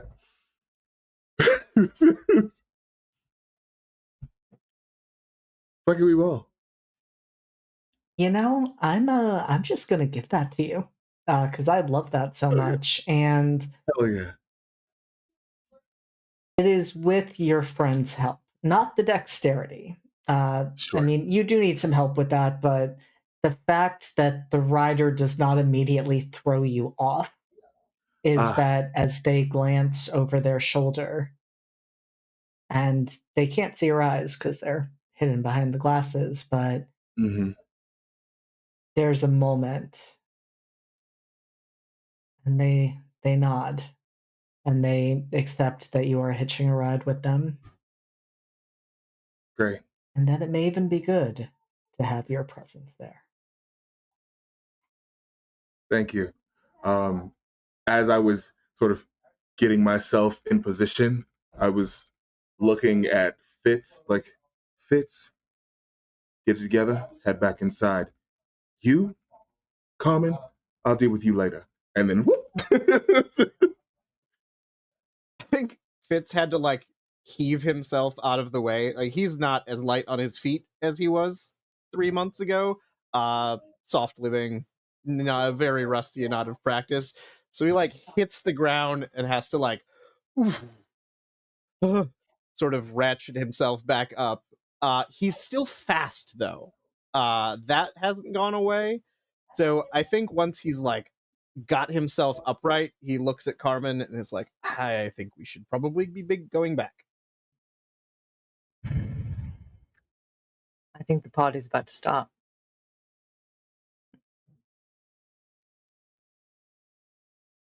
No answer.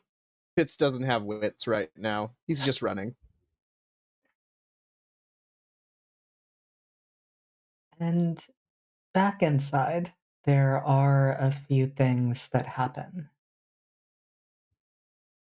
Octavia, you are dancing with Prince Xavier, and you both feel the moment that the Autumn Court moves into the mortal world. Big finish for them. There is a surge of energy that goes through both of you. Big finish for their entrance. And Prince Xavier smiles and nods, and then glances over at a few of the others who are dancing and says, perhaps we could get some help with that. Rhiannon, you felt the moment that the magic shifted, and you don't know if that is from your connections with the Fae or your connections with nature, the fact that the Autumn Court is now where they need to be. But you feel that shift, and you can feel the vibrations of the hoofbeats, and you know that entrance is coming. Seems someone's fashionably late. It's a good move. It's one way to make sure they remember when you open the door. You stumble across a great many things when you catch people by surprise.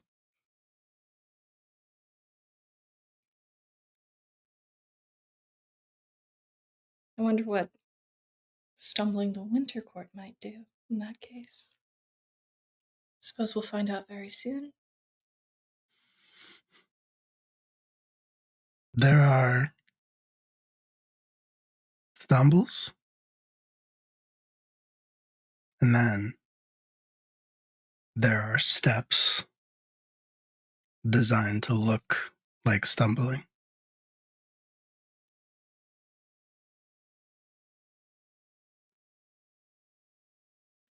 You consistently outmaneuver me, Abigail.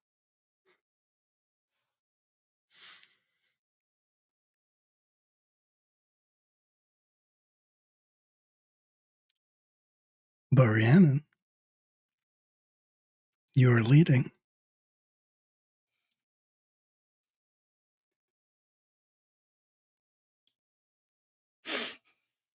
Wish I had a fan right now. God. It's a party. We're balling. It's fine. Look at me ball. All the Carmen boys are suddenly outside. wait, why is she still in danger? All the boys are outside. Abigail's just in here stealing everybody's girlfriends. Yep. I was going to say, we also have Elise there. Another girlfriend to be stolen. Mm-hmm, yeah. Plenty of girlfriends to go around. Hey. Technically fiance. Abigail's got to collect them all. Gotta collect them all. You can try. Not if I collect you first. JD. Oh. Jesus H. What? I just processed that. Oh, okay. Listen, Wyatt, while at the ball.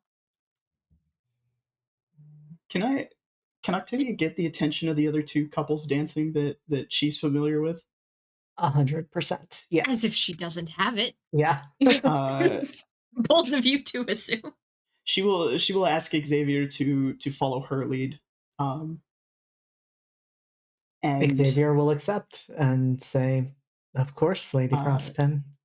She will bring him around first to Rhiannon and Abigail. Specifically, look to Rhiannon. Follow our lead. As you wish. She will just guide Abigail along with her. And then we'll sort of twirl Xavier around to get close enough to Elise. Follow our lead, would you? There is a bit of shock. Oh my god, she's talking to me. As you wish.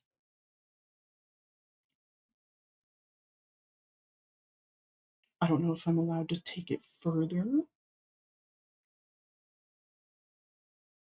I have an idea.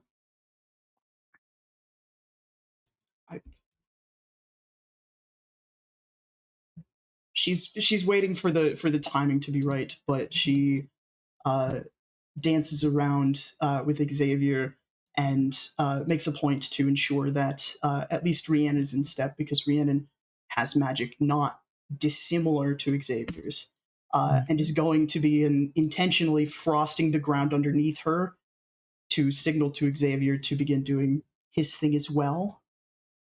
She's trying not to make it slippery for the other two dancing groups, but she'll, I think, almost leaning close, if Laszlo is watching, to Xavier. How about a cherry blossom?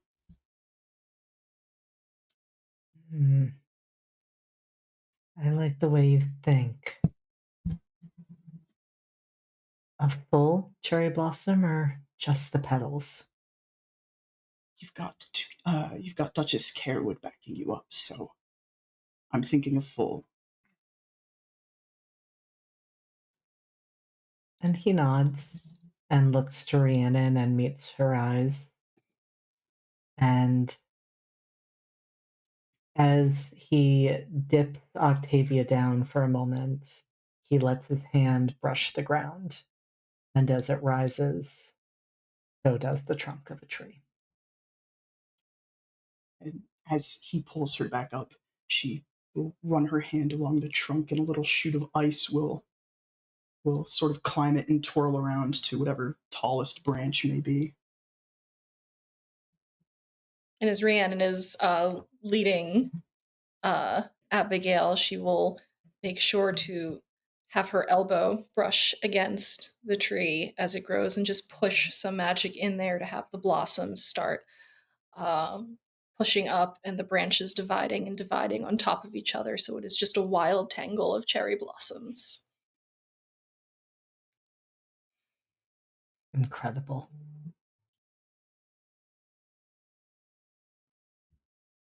And I would imagine, Elise, as you are dancing with Astrid, Astrid similarly brings some of that magic from being with two nature witches into the space as well, and funnels that through your hands as they are clasped, and you feel a warmth that is so unfamiliar to you in this way. You are so used to the cold. Elise is enraptured the whole time, trying to lead. That seems the thing to do. but there is a moment where she almost misses a step just staring.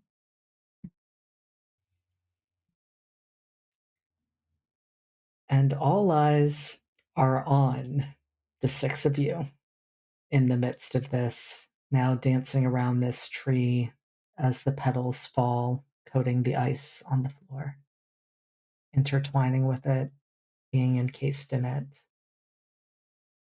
And hoofbeats come from outside, ones that you can now all hear.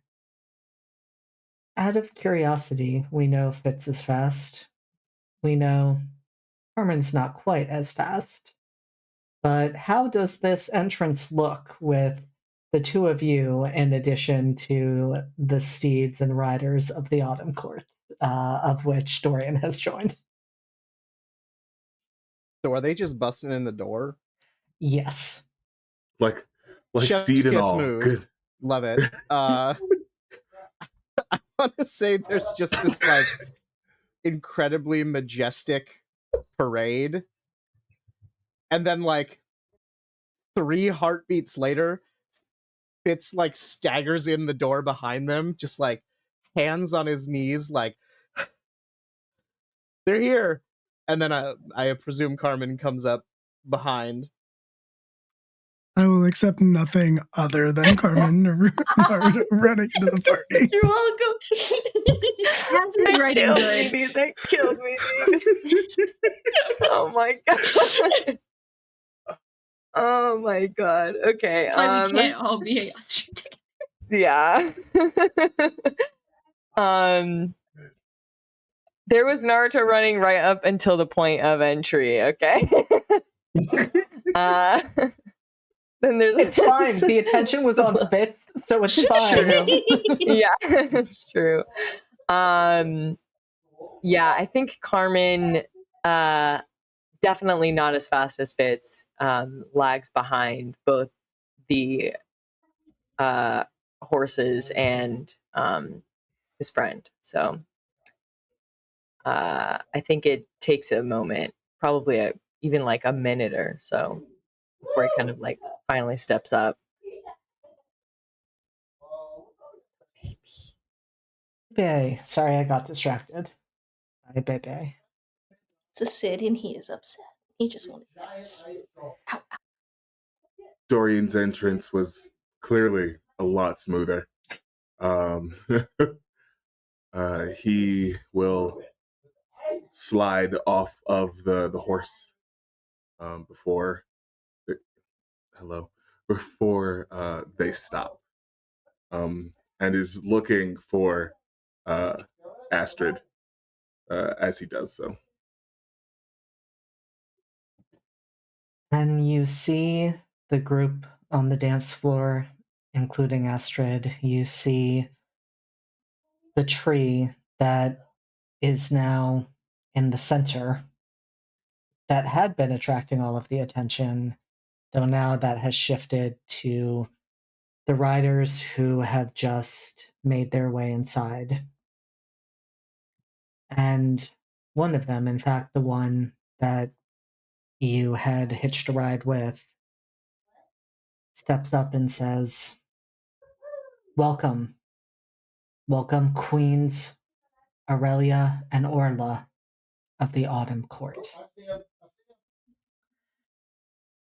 And they do not ride in. They dismounted outside and they walked. And there is nothing about their demeanor to suggest that anything unexpected has occurred, that this is anything but a fashionably late entrance. Queen Aurelia has a crown made of vines on her head. Her blonde hair is well adorned, well braided, and her dress is closer to colors of spring in a way you almost wouldn't expect. It is made of greens and tans, and it is etched with the foliage of fall across.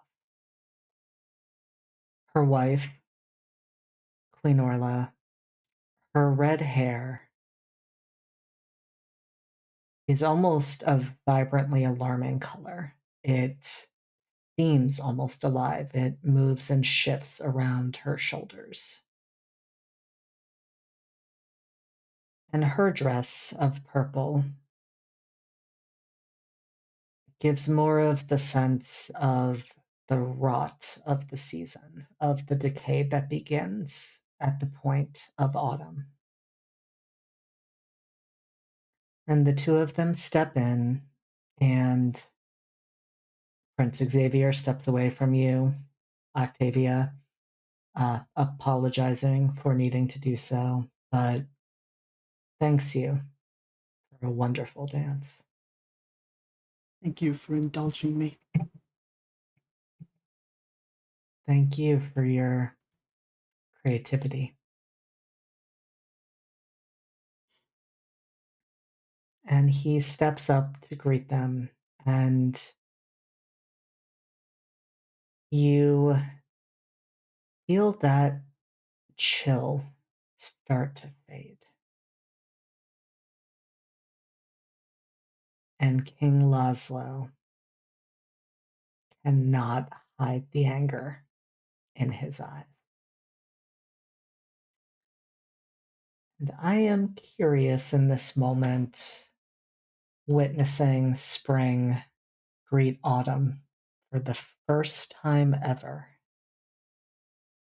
what each of your reactions are, and how your particular magic feels about this.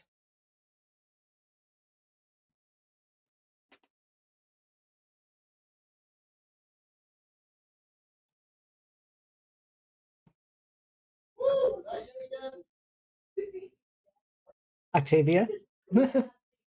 Or Abigail? I've been called on. You go ahead, Abigail. Don't let me. What magic?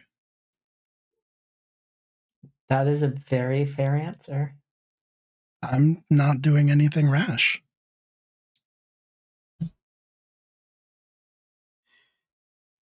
Incredible response.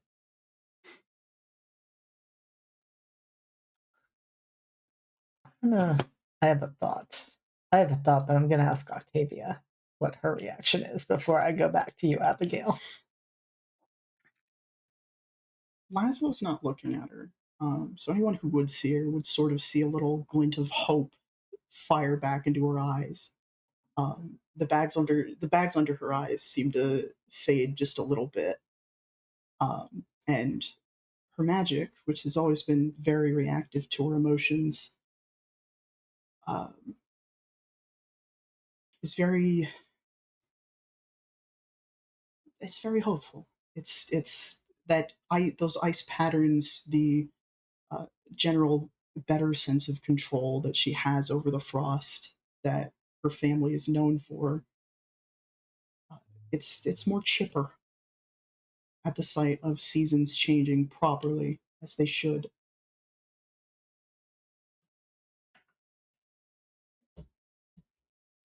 Incredible.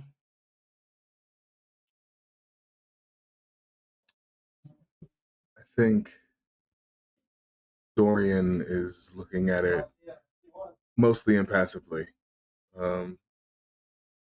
Sort of, there's a time for every season, and I think the balance coming back, being reestablished, is nice. So there's that comfort, but mostly things are still a little tense. So he is on guard and ready to act, and mostly in defense of his people, the ones he cares about. He has officially noticed Abigail, so there's that. That, I think, is very interesting on several fronts because, to what Abigail said earlier, what magic? I'm not doing anything rash. What both of you notice is what almost feels like a gravitational pull towards each other. That it's within that feeling of balance being restored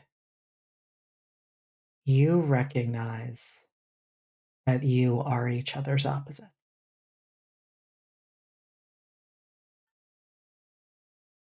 Huh.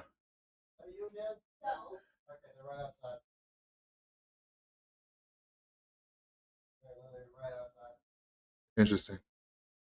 So his eyes were gold before, and now they are glowing gold. Like light of the sun gold. It's fine.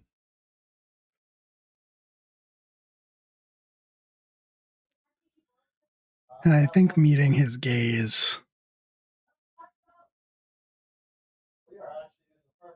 Abigail is gonna smile at him very widely, but not entirely genuinely, maybe, and Sure. sort of wink at him. But her eye looks normal for her before the wink, where it's like the red, iris and the black everywhere else. And I think when she winks, it's kind of a thing that like anyone who's paying attention can notice that the red sort of like quickly expands to consume the entirety of her eye and then quickly retracts back to just the iris.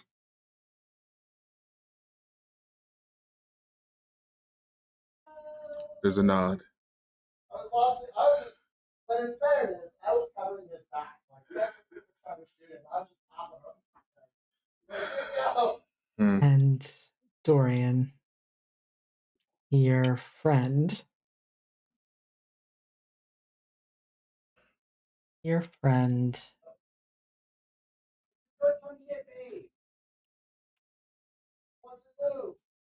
the emotions that you feel through them are surprising, perhaps, because there are moments of almost a recognition of something familiar in Abigail that you almost take a step forward before you or he manages to stop. And then there's a feeling of pity and there's a feeling of fear. And Rem says, I don't think she can be saved.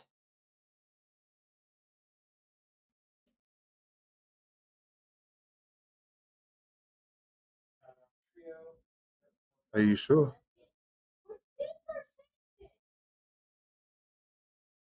No, I'm not sure. Do you want her to be? I don't know. But if she wants it. That was going to be my next question. Is that even something she wants? Guess we'll find out.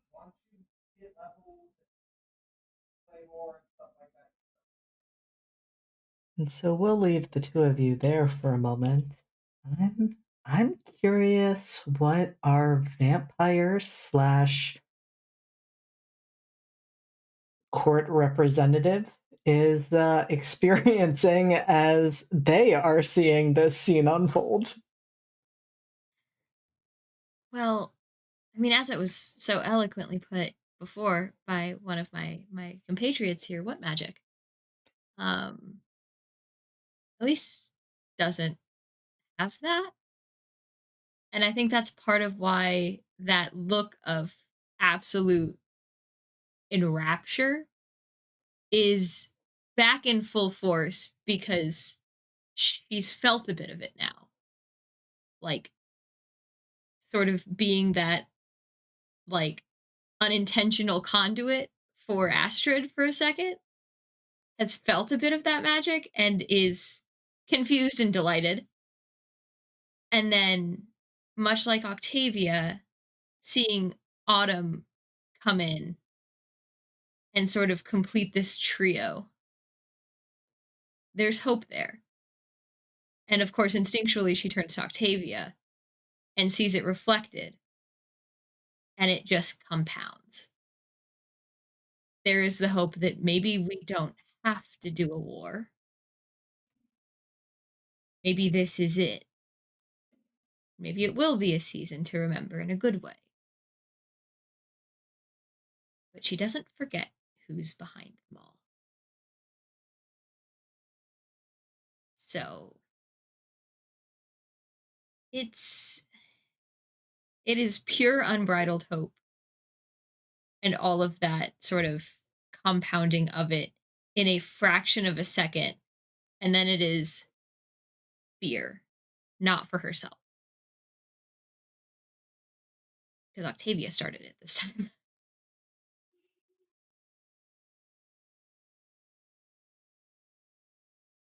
And I'm curious then what Fitz's reaction is, especially as he sees that look of fear on Elise's face. I think Fitz some of this ennui is tied to the unnatural winter. There is something in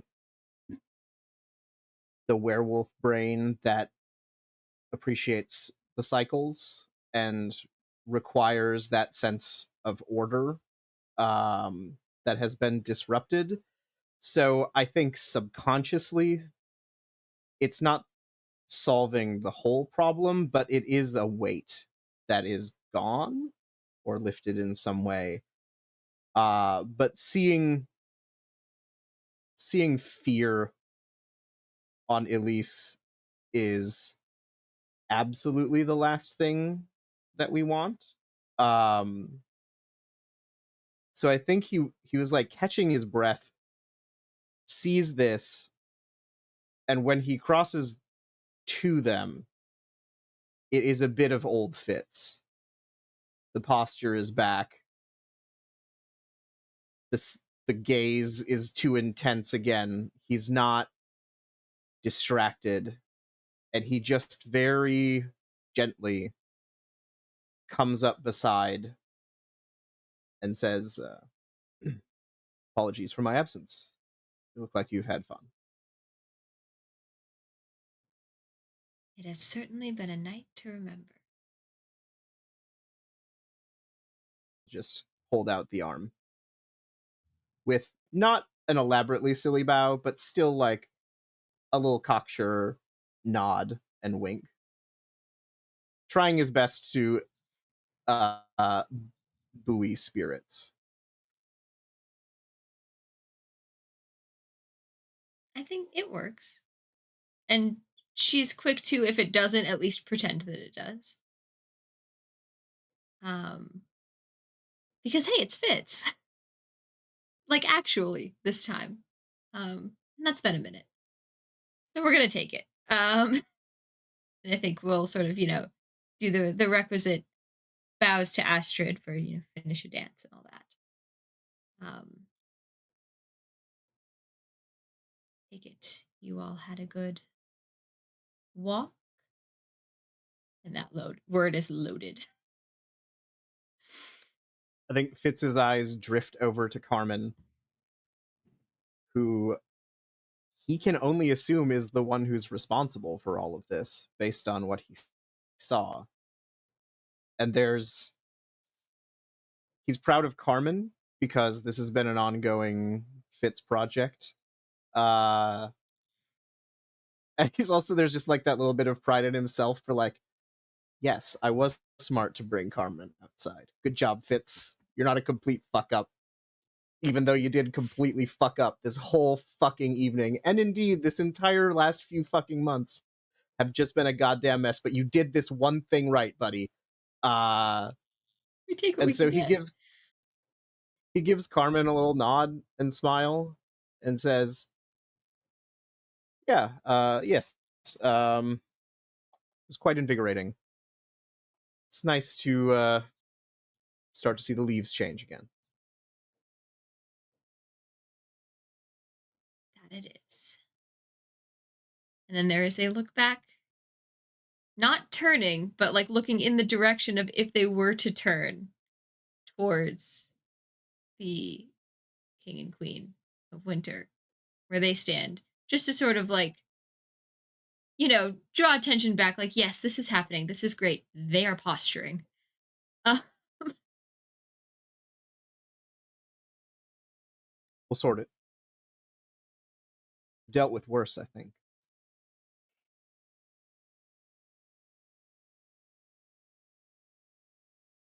Let's hope we don't have to again.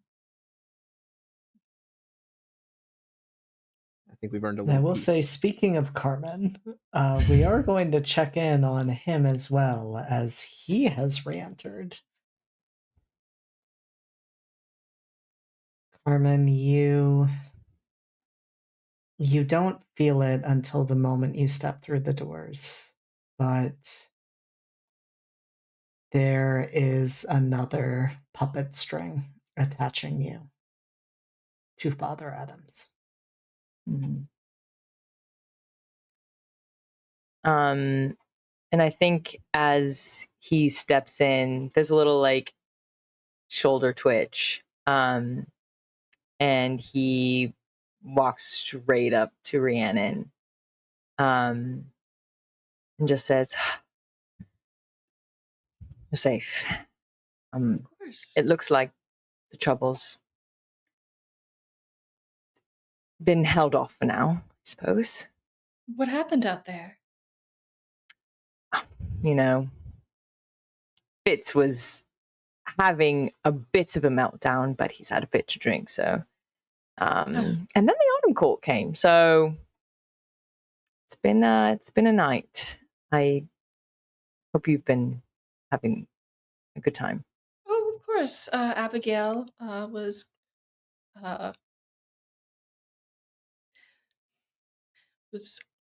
wanted to say kind. Yes, I will say kind. Kind enough to ask me to dance.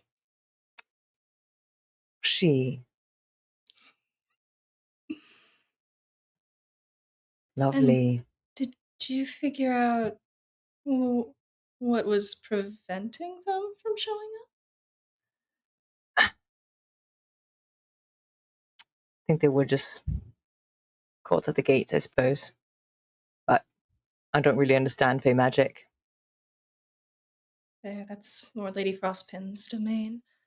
Right. I suppose the party will commence now. Yeah, we can finally have our dance. I've been looking forward to it. Me too.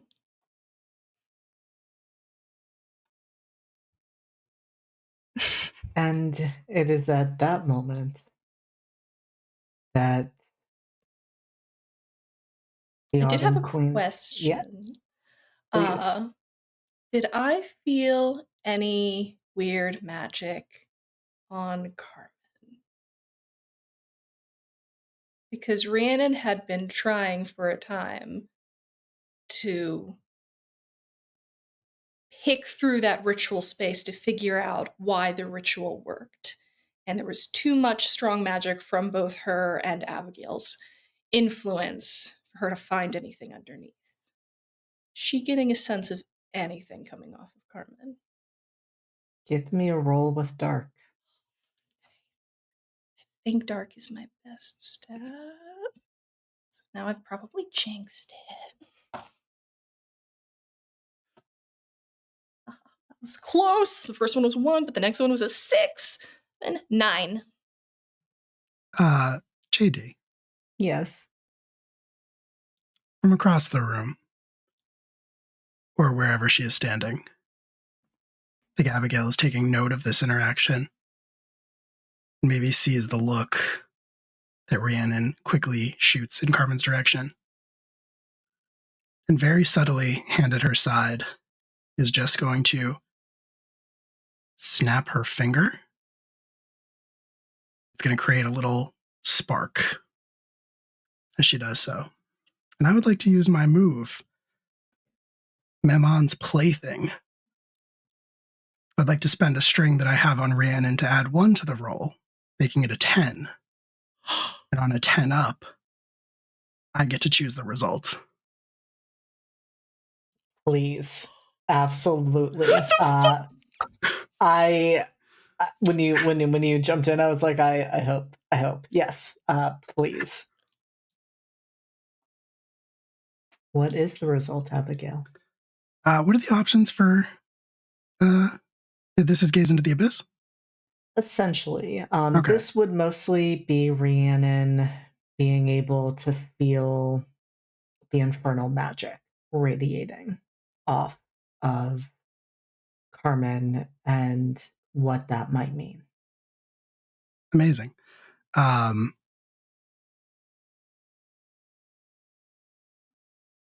Yeah, I think in this moment, Rhiannon is going to perceive everything.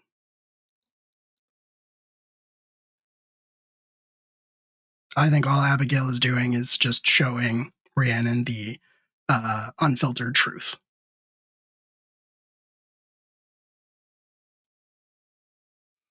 I absolutely love that. And so, as Abigail snaps her fingers, though you don't notice Rhiannon because you're staring at Carmen, you see each and every one of those strings attached to him. They are dark and coiled and have streaks of red burning through them, but they don't burn. And they are all connected to a figure that you have never seen before, though he wears the guise of a priest. Or does he? You see his face flicker, and you don't recognize it. This is not Abraham. This is not Father Ashley Donovan. This is not any of them.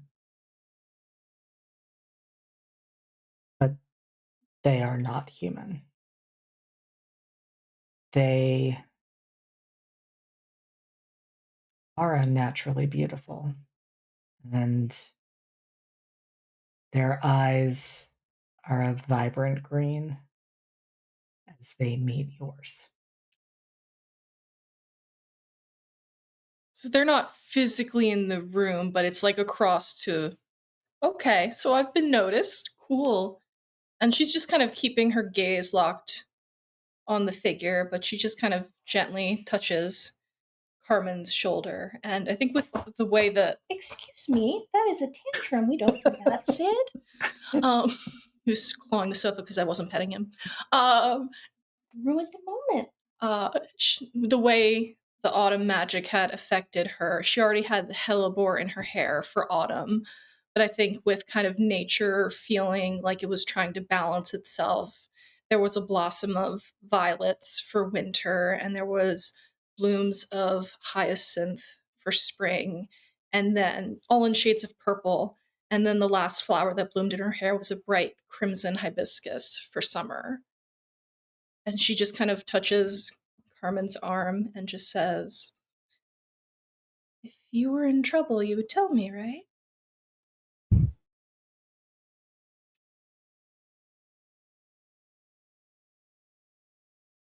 I would. And if you are in trouble, I will protect you. And you know I would protect you too, right? I think you would do what you can.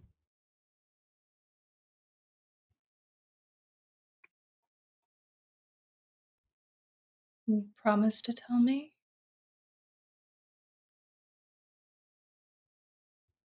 If something is happening? You know I'm still worried about what happened with the ritual.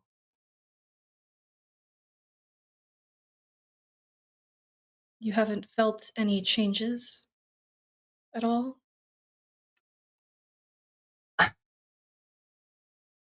I think I've felt many changes. I was dead and now I'm alive. And I had my brother's soul trapped in me.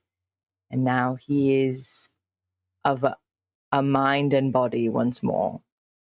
So I'm grateful for you, what you've done for me. And I don't think you should worry. At least not tonight. We should enjoy ourselves. Seems peace is prevailing. Does. And we should have that dance. We should. She just kind of takes Carmen's arm and she just watches out of the corner of her eye the figure staring back at her, and she just narrows her eyes in a very clear, "This is not yours" look. And the petals from the violets wither and fall from her hair. I think you also see Carmen's not really making much eye contact with you, but he is glancing over at Damien as well.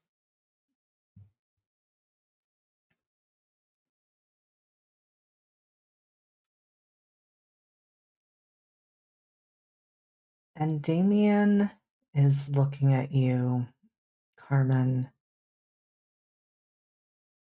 with a look of shock that he can't hide. He is looking almost like he doesn't recognize you. And he then looks to Abigail.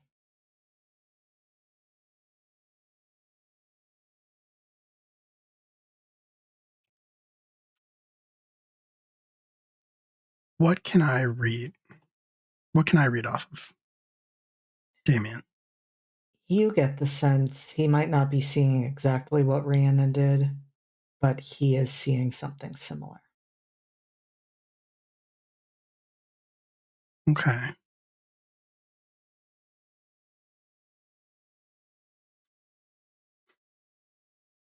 Abigail will return his gaze, and she'll hold it.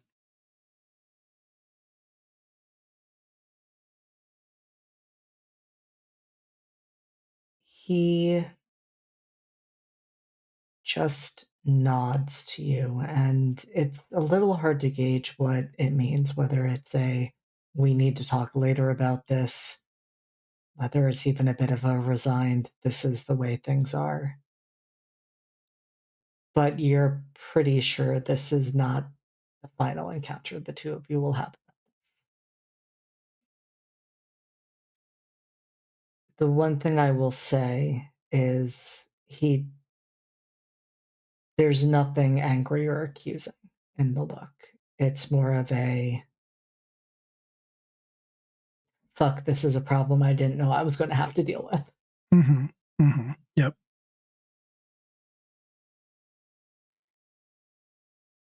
I think Abigail's receptive to that. I think Abigail would love to help Damien with his problems.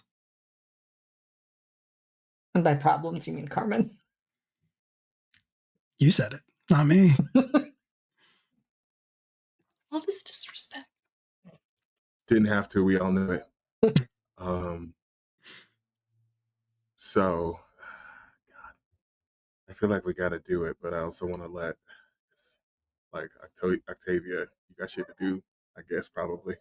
Oh, Fitz had something? Fitz, maybe. What's up?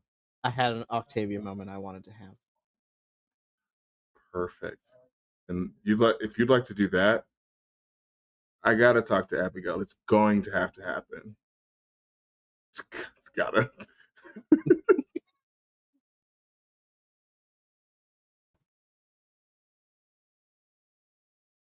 But yes, let us have Fitz and Octavia talk. Okay. I think when things have sort of settled down and we're back into like a dancing mode, Fitz is going to lean into Elise and say, I'm just gonna go talk to someone quickly. And he will walk across the ballroom like an arrow at Octavia. there's like of course, go ahead. And then they realize that, oh shit. Fitz will give a very measured, respectful bow and ask Octavia for a dance. Octavia will bow back, equally as measured. Of course, Captain or Duke. Titles are for people who don't know each other. We've met once. No, but you know a friend. And that makes you one, I think. I would like to be. She will extend her hand. Fitz is a pretty decent dancer. I'm fairly certain. He will let Octavia lead if they want to, though. I think that she's in let Fitz lead mode because she was not expecting anyone from the palace to interact with her tonight. Fantastic. So there's just a moment of like, and then Fitz will take lead. That's fine. And he will pull Octavia in pretty close as they are dancing. And after a moment of silence, he says, Lisa's quite troubled that you haven't spoken. I know. I do. It is for her safety. For your safety. This is bold. I don't give two figs about my own safety. But for Elisa's, I understand. That said,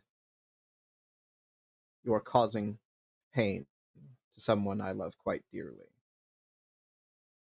So, if there is a message I could relay, you can trust me.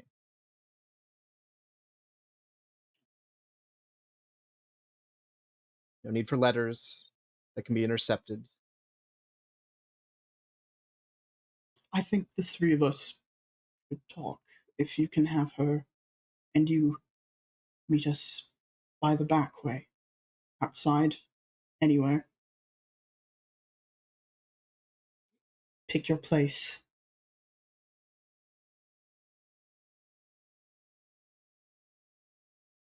Very good. We'll let them know. I sent you a letter several months ago about redecorating in response to your questions. Are you still planning on renovations? I am. It would be wise to bring in people who are skilled renovators. But you're not alone. There are others who also feel that the palace could use some redecorating.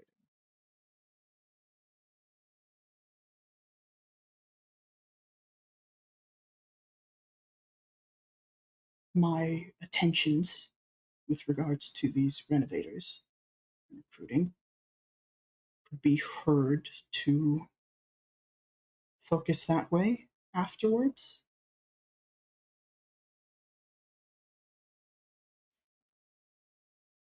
I know a few people I might recommend. We'll talk later about it. Look for a woman with red hair. Wonderful. And I think as the dance ends, there's another bow, a kiss of the hand, if permitted, and then Fitz will return to Elise and say, back garden, 5 minutes, or whatever. Octavia will excuse herself from the party and make way into sort of one of the back rooms.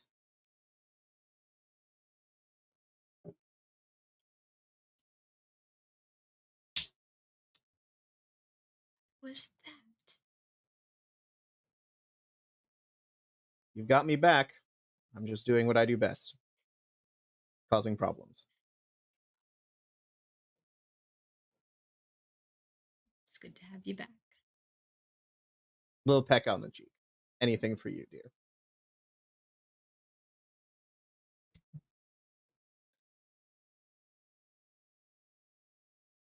Surely 5 minutes is time for one dance. Oh, absolutely. Love that. Okay, that's just good to know where everyone is. So, Octavia, you are in the back room. Fitz and Elise, you are on the dance floor. Rhiannon and Carmen, you are having a moment together. Maybe maybe back to dancing. That leaves us with the angel and the devil.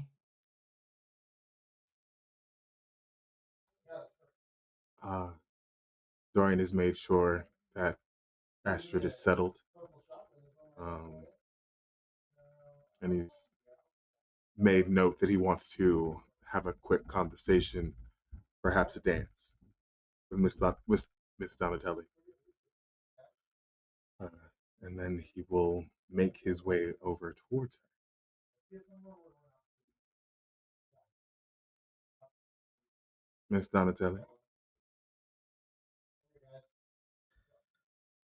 Mr. Black. It has certainly been too long. Might I have this dance?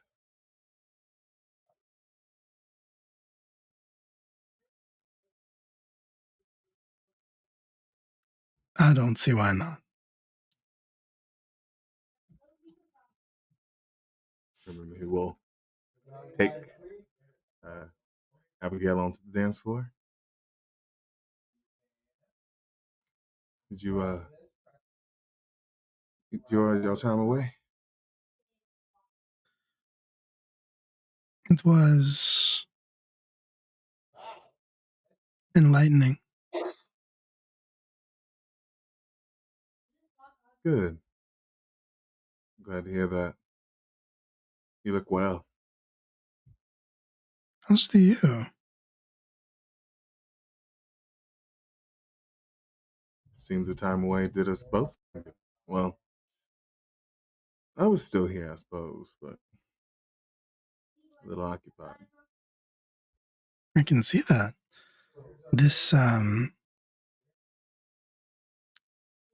would you say? Sanctimony suits you.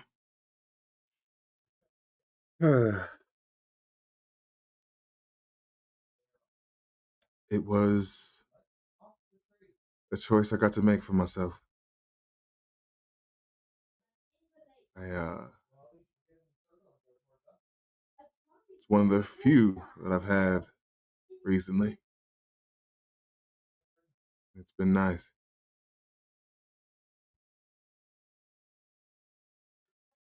Why? Why did I choose it, or why was it nice? Why did you choose it?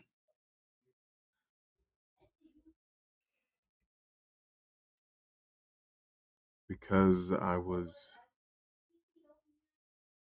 introduced to someone who was lost as I was, who needed help.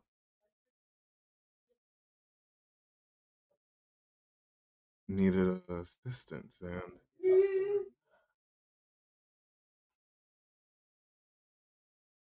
I had found myself falling under a new master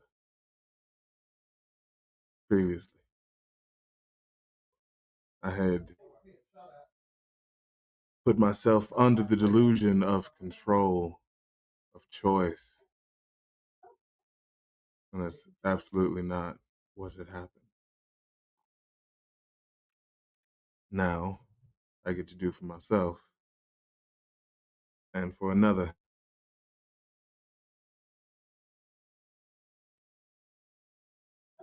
Do you, though? I do.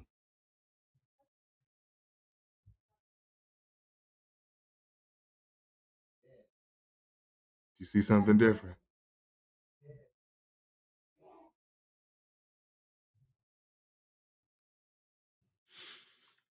I don't care to look, Dorian.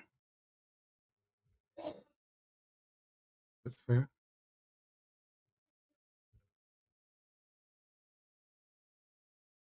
Well, the major part of this, reason why I wanted to talk, I wanted to apologize fully for how things happened. I know I said it before, but I wanted to make sure, even after all this time, that you understood. I realized I fucked up. You didn't deserve to learn the way that you did. And I did love you. Still do.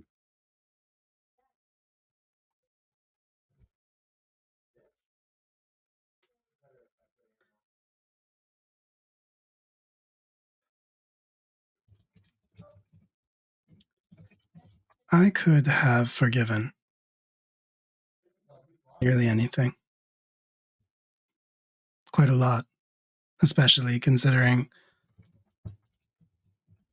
everything that we've been through together.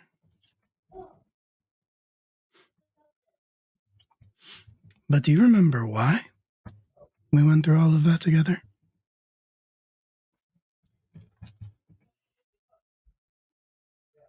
Uh, until it burns.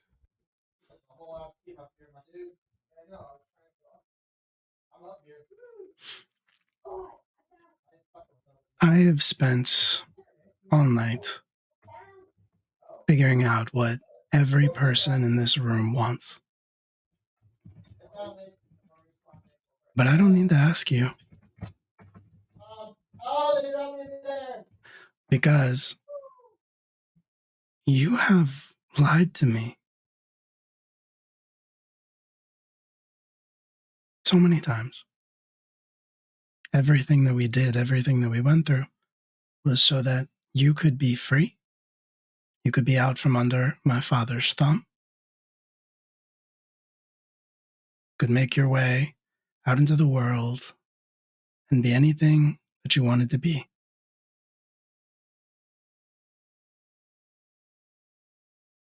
And you had it.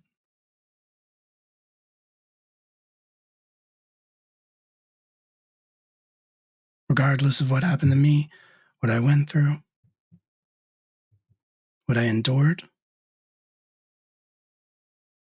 I could have made peace with it.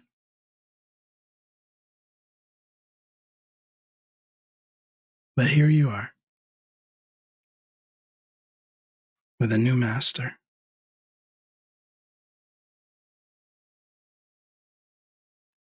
Just one with wings this time.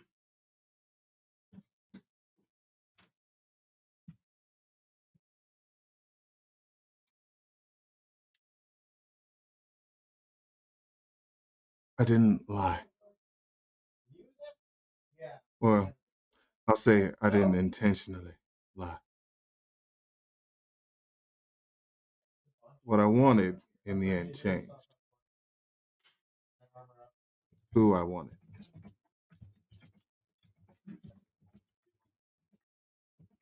And I don't have a master.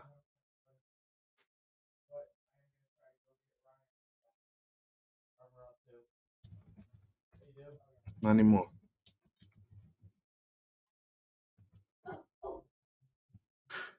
I think in the middle of the dance, Abigail is going to just stop and let go of Dorian. Take a step back and say, I don't care who you love.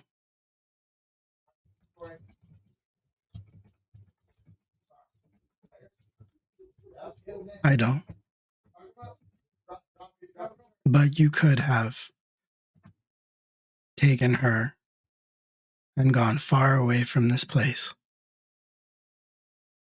and what it is and what it does.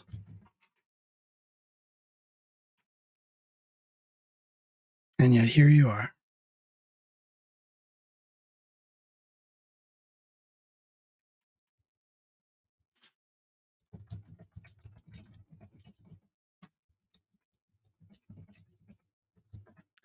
I'm sure that we are far from seeing the last of each other.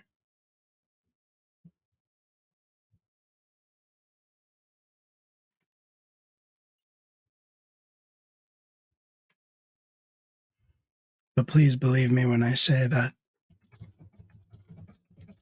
this is me being kind. If you try to save me,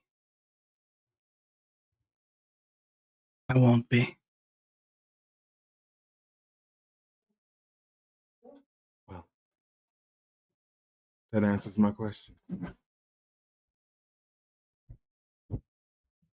So thank you for that.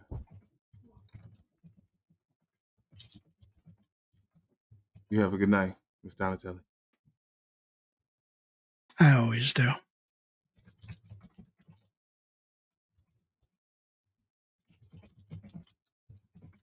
Dorian will turn and return to Astrid.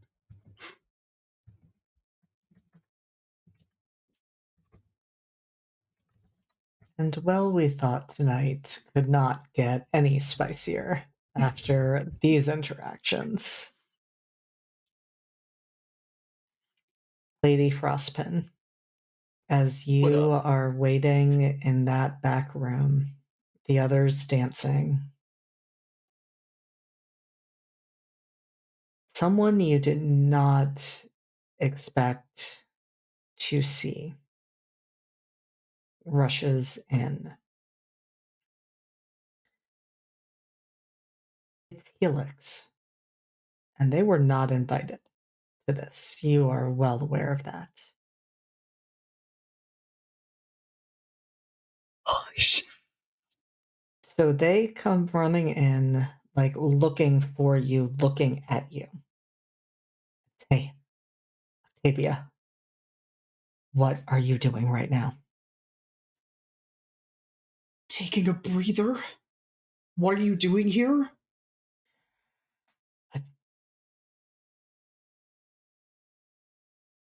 I've been here the whole time. Octavia, you should not be alone right now. I can't believe this. You insist that I leave you out of this. You insist that you are bound to Laszlo, and here you are. Trying to make sure you Watching don't me. get killed. Yes. Killed? I'm not gonna get killed. I have a weapon by my side, as is tradition.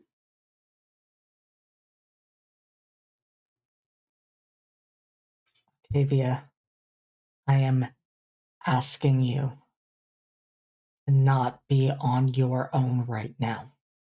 I wasn't going to be. And they just gesture at the empty room around you. Look, I can tell you no more about my situation than you can tell me about yours.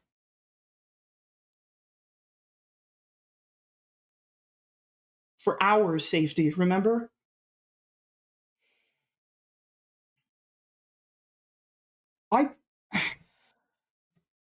I want you to be a part of this. You were the first person who ever taught me anything. You can't keep flip-flopping like this. Either worry about Laszlo or worry about me. You don't get to pick anymore.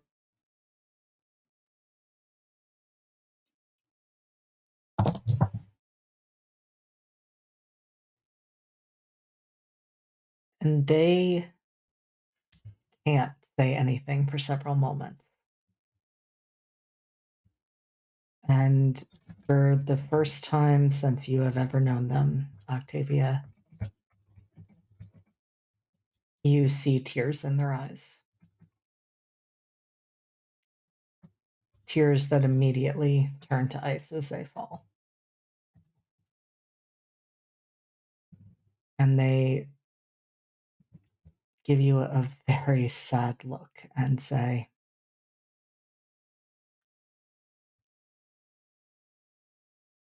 I've taught you well. I understand. I will make whatever choice I believe will keep you the safest. And if that means that you see it as me choosing King Laszlo over you, then so be it. Don't lie to me. This was never about safety. Octavia, this has always been about safety. What about the safety of them? What about the safety of the seasons, of the balance? That you would stand there and do nothing and try to prevent me from doing nothing. You don't care about safety. You care about appeasing my uncle.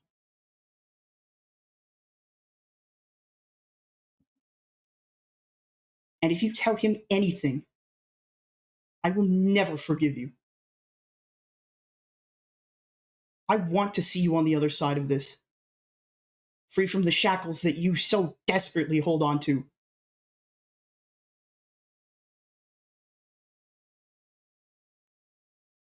This is insane. This is crazy. Nobody should be allowed to do this.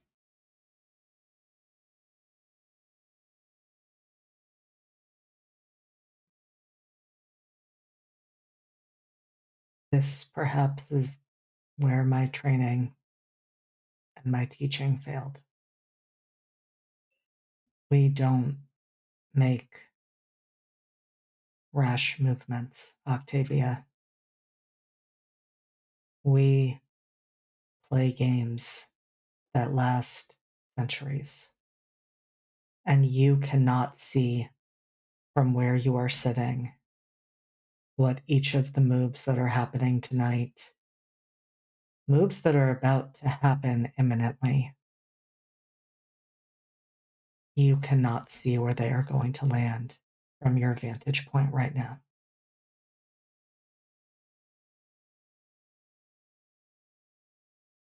Again, with the half-assed aid.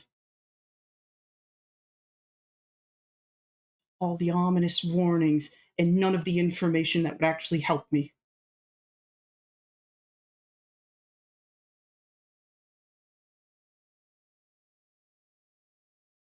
If you go back into that ballroom, you'll have as much information as I could give you. Have a good evening, Octavia. And they turn to leave.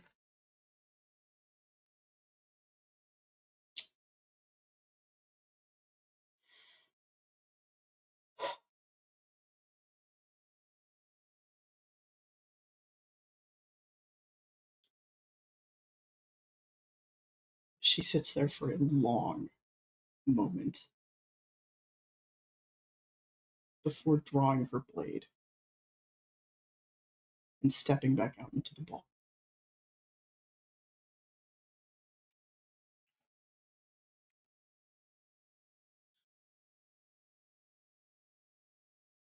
And back in the ballroom, the dance has come to an end. The music stops.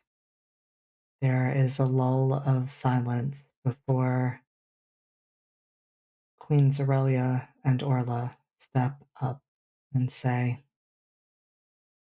almost in the same moment, almost in unison, they're not finishing each other's sentences, they are speaking together. And they say, this is a wondrous evening, an event that has never happened. Prince Xavier, are you ready?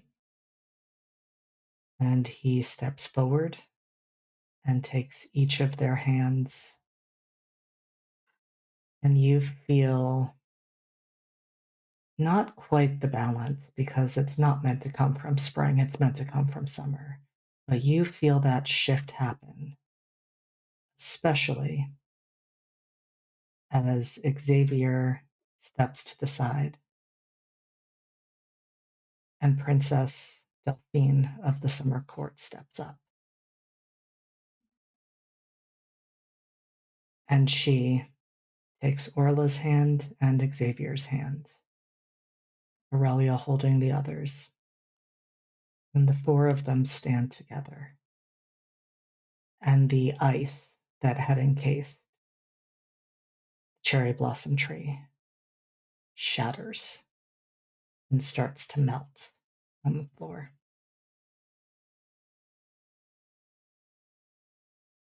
And there is, from some, a breath released, from others, clear radiating fury. And Queen Orla says, well, with that out of the way, we have an announcement that we've been waiting for. Sorrel, step up for a moment. And Sorrel, scion of the Autumn Court, steps forward, their long blonde hair almost brushing the floor. And they look overjoyed as their mother clasps their hands with Princess Delphine's and says, the Autumn Court could not be any happier to announce the engagement of Princess Delphine of the Summer Court and our child, Sorrel. And then gestures towards Octavia, who just walked in with a sword, and pauses, but does not stop before saying, and we are overjoyed that the Winter Court will be presenting the rings on the day of their nuptials. And that is where we are going to end for the night. No, absolutely not. Absolutely not. Oh, bro. No, take it back. Take back right now. Swords. One quick point of order, JD. I did ask Octavia what she desired, and she told me, and I provided it, which means I think by not acting rashly tonight, I get a string on Octavia, and Octavia gets to mark an XP. Oh, I support this 100%. I love it when you get to do that. Love to see it. That is going to be very fun as we proceed. everybody's True. against I'm just saying, it's a built-in incentive. Tell me what you want. Get an XP. Will, you were just so very mean to me specifically. Mean to you? So terribly mean How all the was I time. mean to you? Abigail's Asking granting me what wishes. I want and then doing it. Yeah. You Abigail's like monster. Santa Claus. I could have been so rash. I had so many chances to be rash. I didn't think that you were going to take it literally. Listen, God, and people are we- careful around me when they talk. Abigail and Dorian had a conversation. She could have got way rash. You know what I'm saying? Mhm. She could have got mad. It could have got spicier than it already was. I could have asked your dad what he wanted, because it seems like he wants a whole lot. Oh, uncle. Oh, wait, Oh, Oh which yeah, one? you're right, Uncle. Sorry. Yeah. Yeah, we're running out of dads in this game, It's true, honestly. yeah. Yeah. There's we no murdered fun. them all. Elsewhere, leave him Yeah. alone, please. Hopefully Steve- less by the end of the season, to be honest. I Yeah, feel like too there's many only dads. 2 dads left. 3 dads left? I mean, Perfect. technically, Laszlo's a Fine, dad. leave my just dad 'cause out his- of this. My dad's Yeah. great. I was gonna say this might be the uncle season. Season, oh my god, is this season of Ooh. Thing I only Okay. got out. Uh, Troops all in?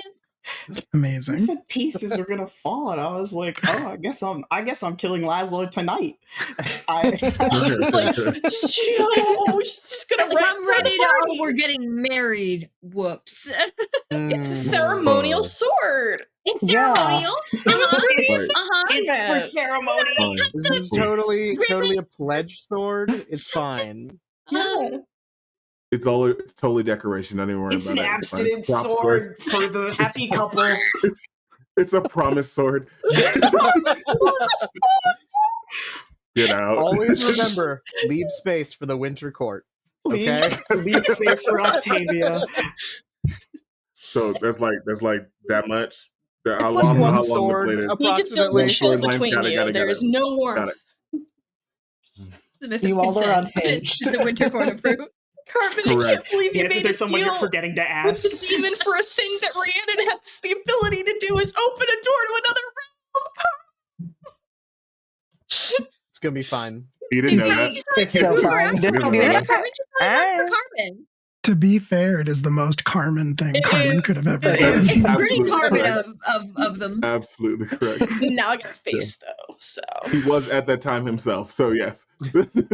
Oh no, Oh, we keep losing rap. Just We can't gotta, stay we gotta connected. say It's goodbye. too We Yes, gotta say, internet yeah. truly We Naruto gotta running do it. away from the stream.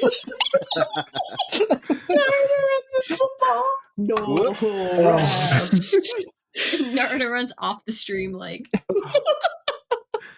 They'll be Oh, back. They God. always are. Yeah, I they'll have be kept back. you an hour later, so don't in care. the interest it was of us mega table. It sleeping, was bound to Worth it. go over. it was meant Chaos to be. tables It's need fine. at least an extra hour. Yep. True. So we're doing Use this it. the whole season, right? No. Yep. Right? Yep, sure. Absolutely not. Make JD's job easier, yeah. It's just like Why? minimal plotting, let y'all loose. Yep, The fear 100% behind JD's every eyes. table. Consecutive mega tables. I'll be at every table. Just ask. It's a threat and a promise. I mean, I'm used to that from all of you. But I think with that, let's do outros. So, JT, you are up first. Tell Well- everyone how amazing you are and the amazing things you're doing. Hi, I'm JT. I would say on like out of 10 an amazing scale, I'd give myself maybe like a 7.5. 7 if I'm being humble, but let's be honest, I'm not that humble. You can find me at Weebjeet all over the internet, Twitter, Blue Sky, whichever social media you decide to reside on. I'm probably over there somewhere. You can find me tomorrow on RPGs Uncovered, playing Treacherous Turn, and then Saturday evening on Dexar's channel, playing a charity 2-shot of Edge of the Empire. And then on Sunday, you can catch a number of us that is greater than just me playing Nova on Lost Caravan for the start of our season 2, where we take all of our sad lads to space. Very exciting and very cool and fun. And then on Wednesdays, every other Wednesday, starting on October 4th, well, not starting, but returning, I'm running a campaign on High Shelf Collective called The Beacons of Farlight, which is a very fun little grim punk world that I've been working on. And then Thursdays, for about, I think, 2 or 3 more Thursdays on Guild Superior, playing a Lord of the Rings 5e hack, which is very fun and very exciting. And then you can find me back here eventually playing this. That is, I will spare you the remainder of my calendar, for it is dense. That is because you are more than a 7 on that scale. 7.5. Tens across Thank the board. you, Q. You're welcome. Oh my goodness, it's me.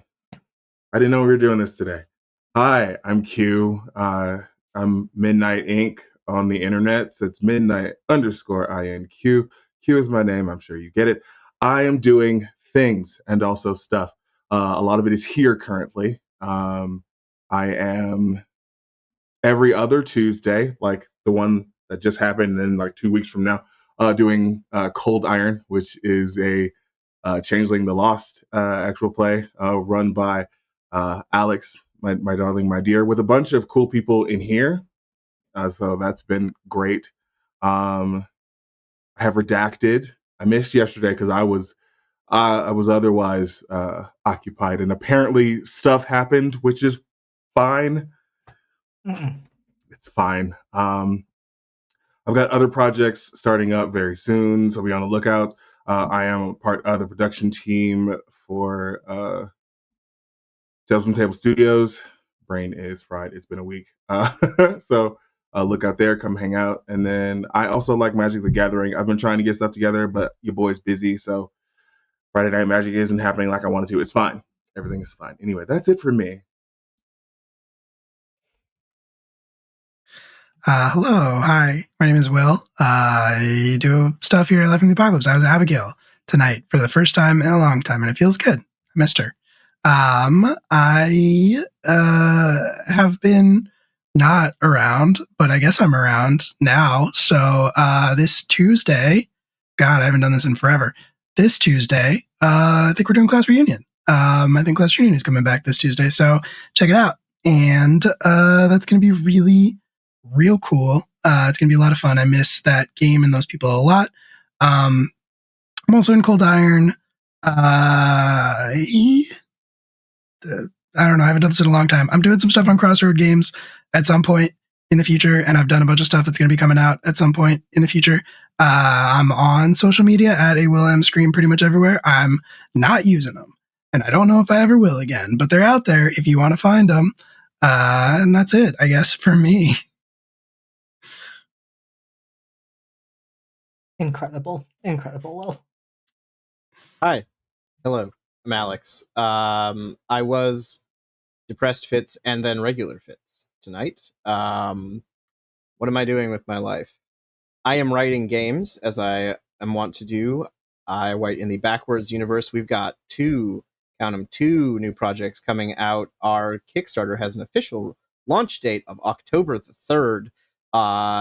Check my socials for that link. We're probably going to be doing a giveaway where if we get to 400 pre-launch followers before we launch, yours truly will run a game for someone who wins and their friends set in the Backwards universe. Your choice. We'll see how that goes. Otherwise, where can you find me? You can find me here every other Tuesday, as stated, for Changeling the Lost, Cold Iron. That's been a fun time. Things are only going to get more unhinged. I guarantee it. I can't lie to the people, Hugh. What else? October is coming up, which means Crossroads Games is having its horror fest of all of the scary games. If you know Carrie, you know that Carrie is a horror mastermind, and I am very humbled to be included in some of the games. We are co-GMing a horror movie marathon where every episode is a different movie genre of horror, and people die, and it's great. I'm also running a space horror game called Horizon Signals Sins of the Mother, which is an original game system that I wrote, and people are gonna die, and it's great. That's the prelude to a longer campaign that will be on Crossroads Games coming up in the future times. Other projects happening, can't talk about them. Check the socials. I will tell you when they do. Also, then, on Fridays, every other Friday, we'll see if Fitz is back. We'll see how back the boy is. Hopefully the boy is back. This is fun. Thank you.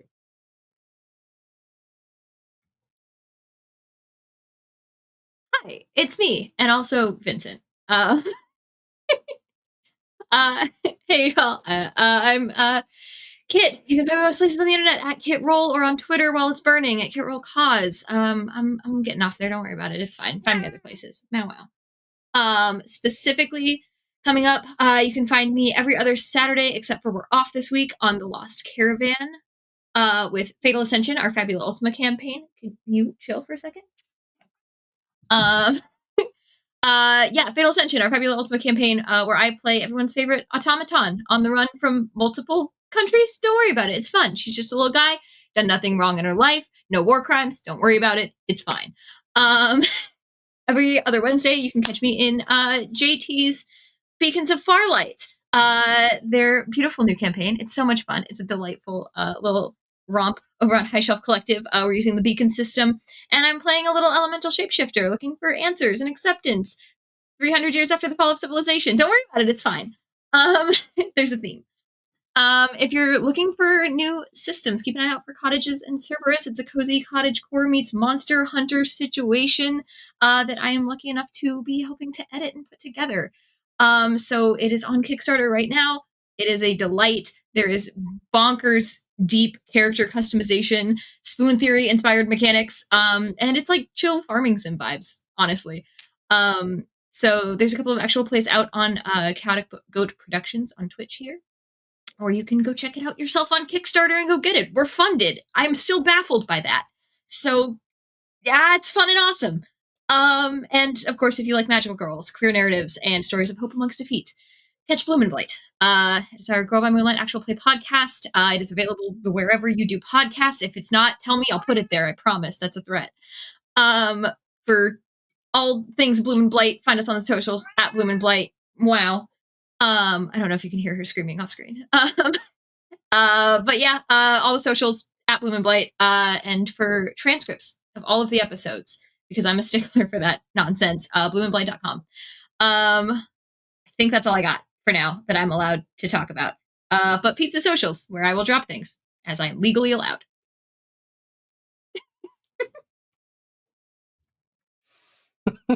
We're so close. Yeah, I'm assuming since I'm look Tech at Gremlins. Raph is back. Raph, all right, go.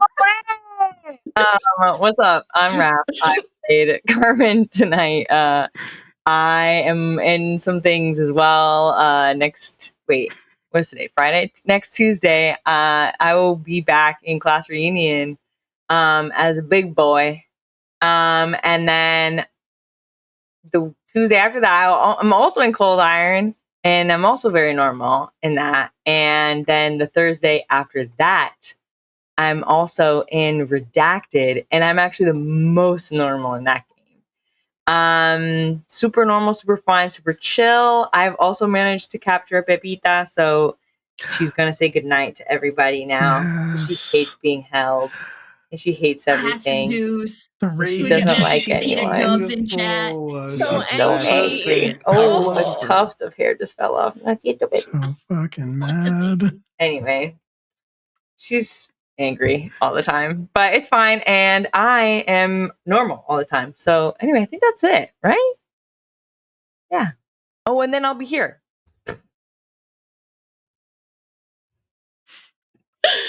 Hi, I'm Steph. I'm Rhiannon tonight. You can find me under the handle Lavenza on Discord for Live from the Apocalypse, where I primarily hang out. You can also find me under S Brown Writes with no underscore on Blue Sky and an underscore on the Dumpster Fire, that is Twitter, for however long it continues to breathe. Not long, it's gasping.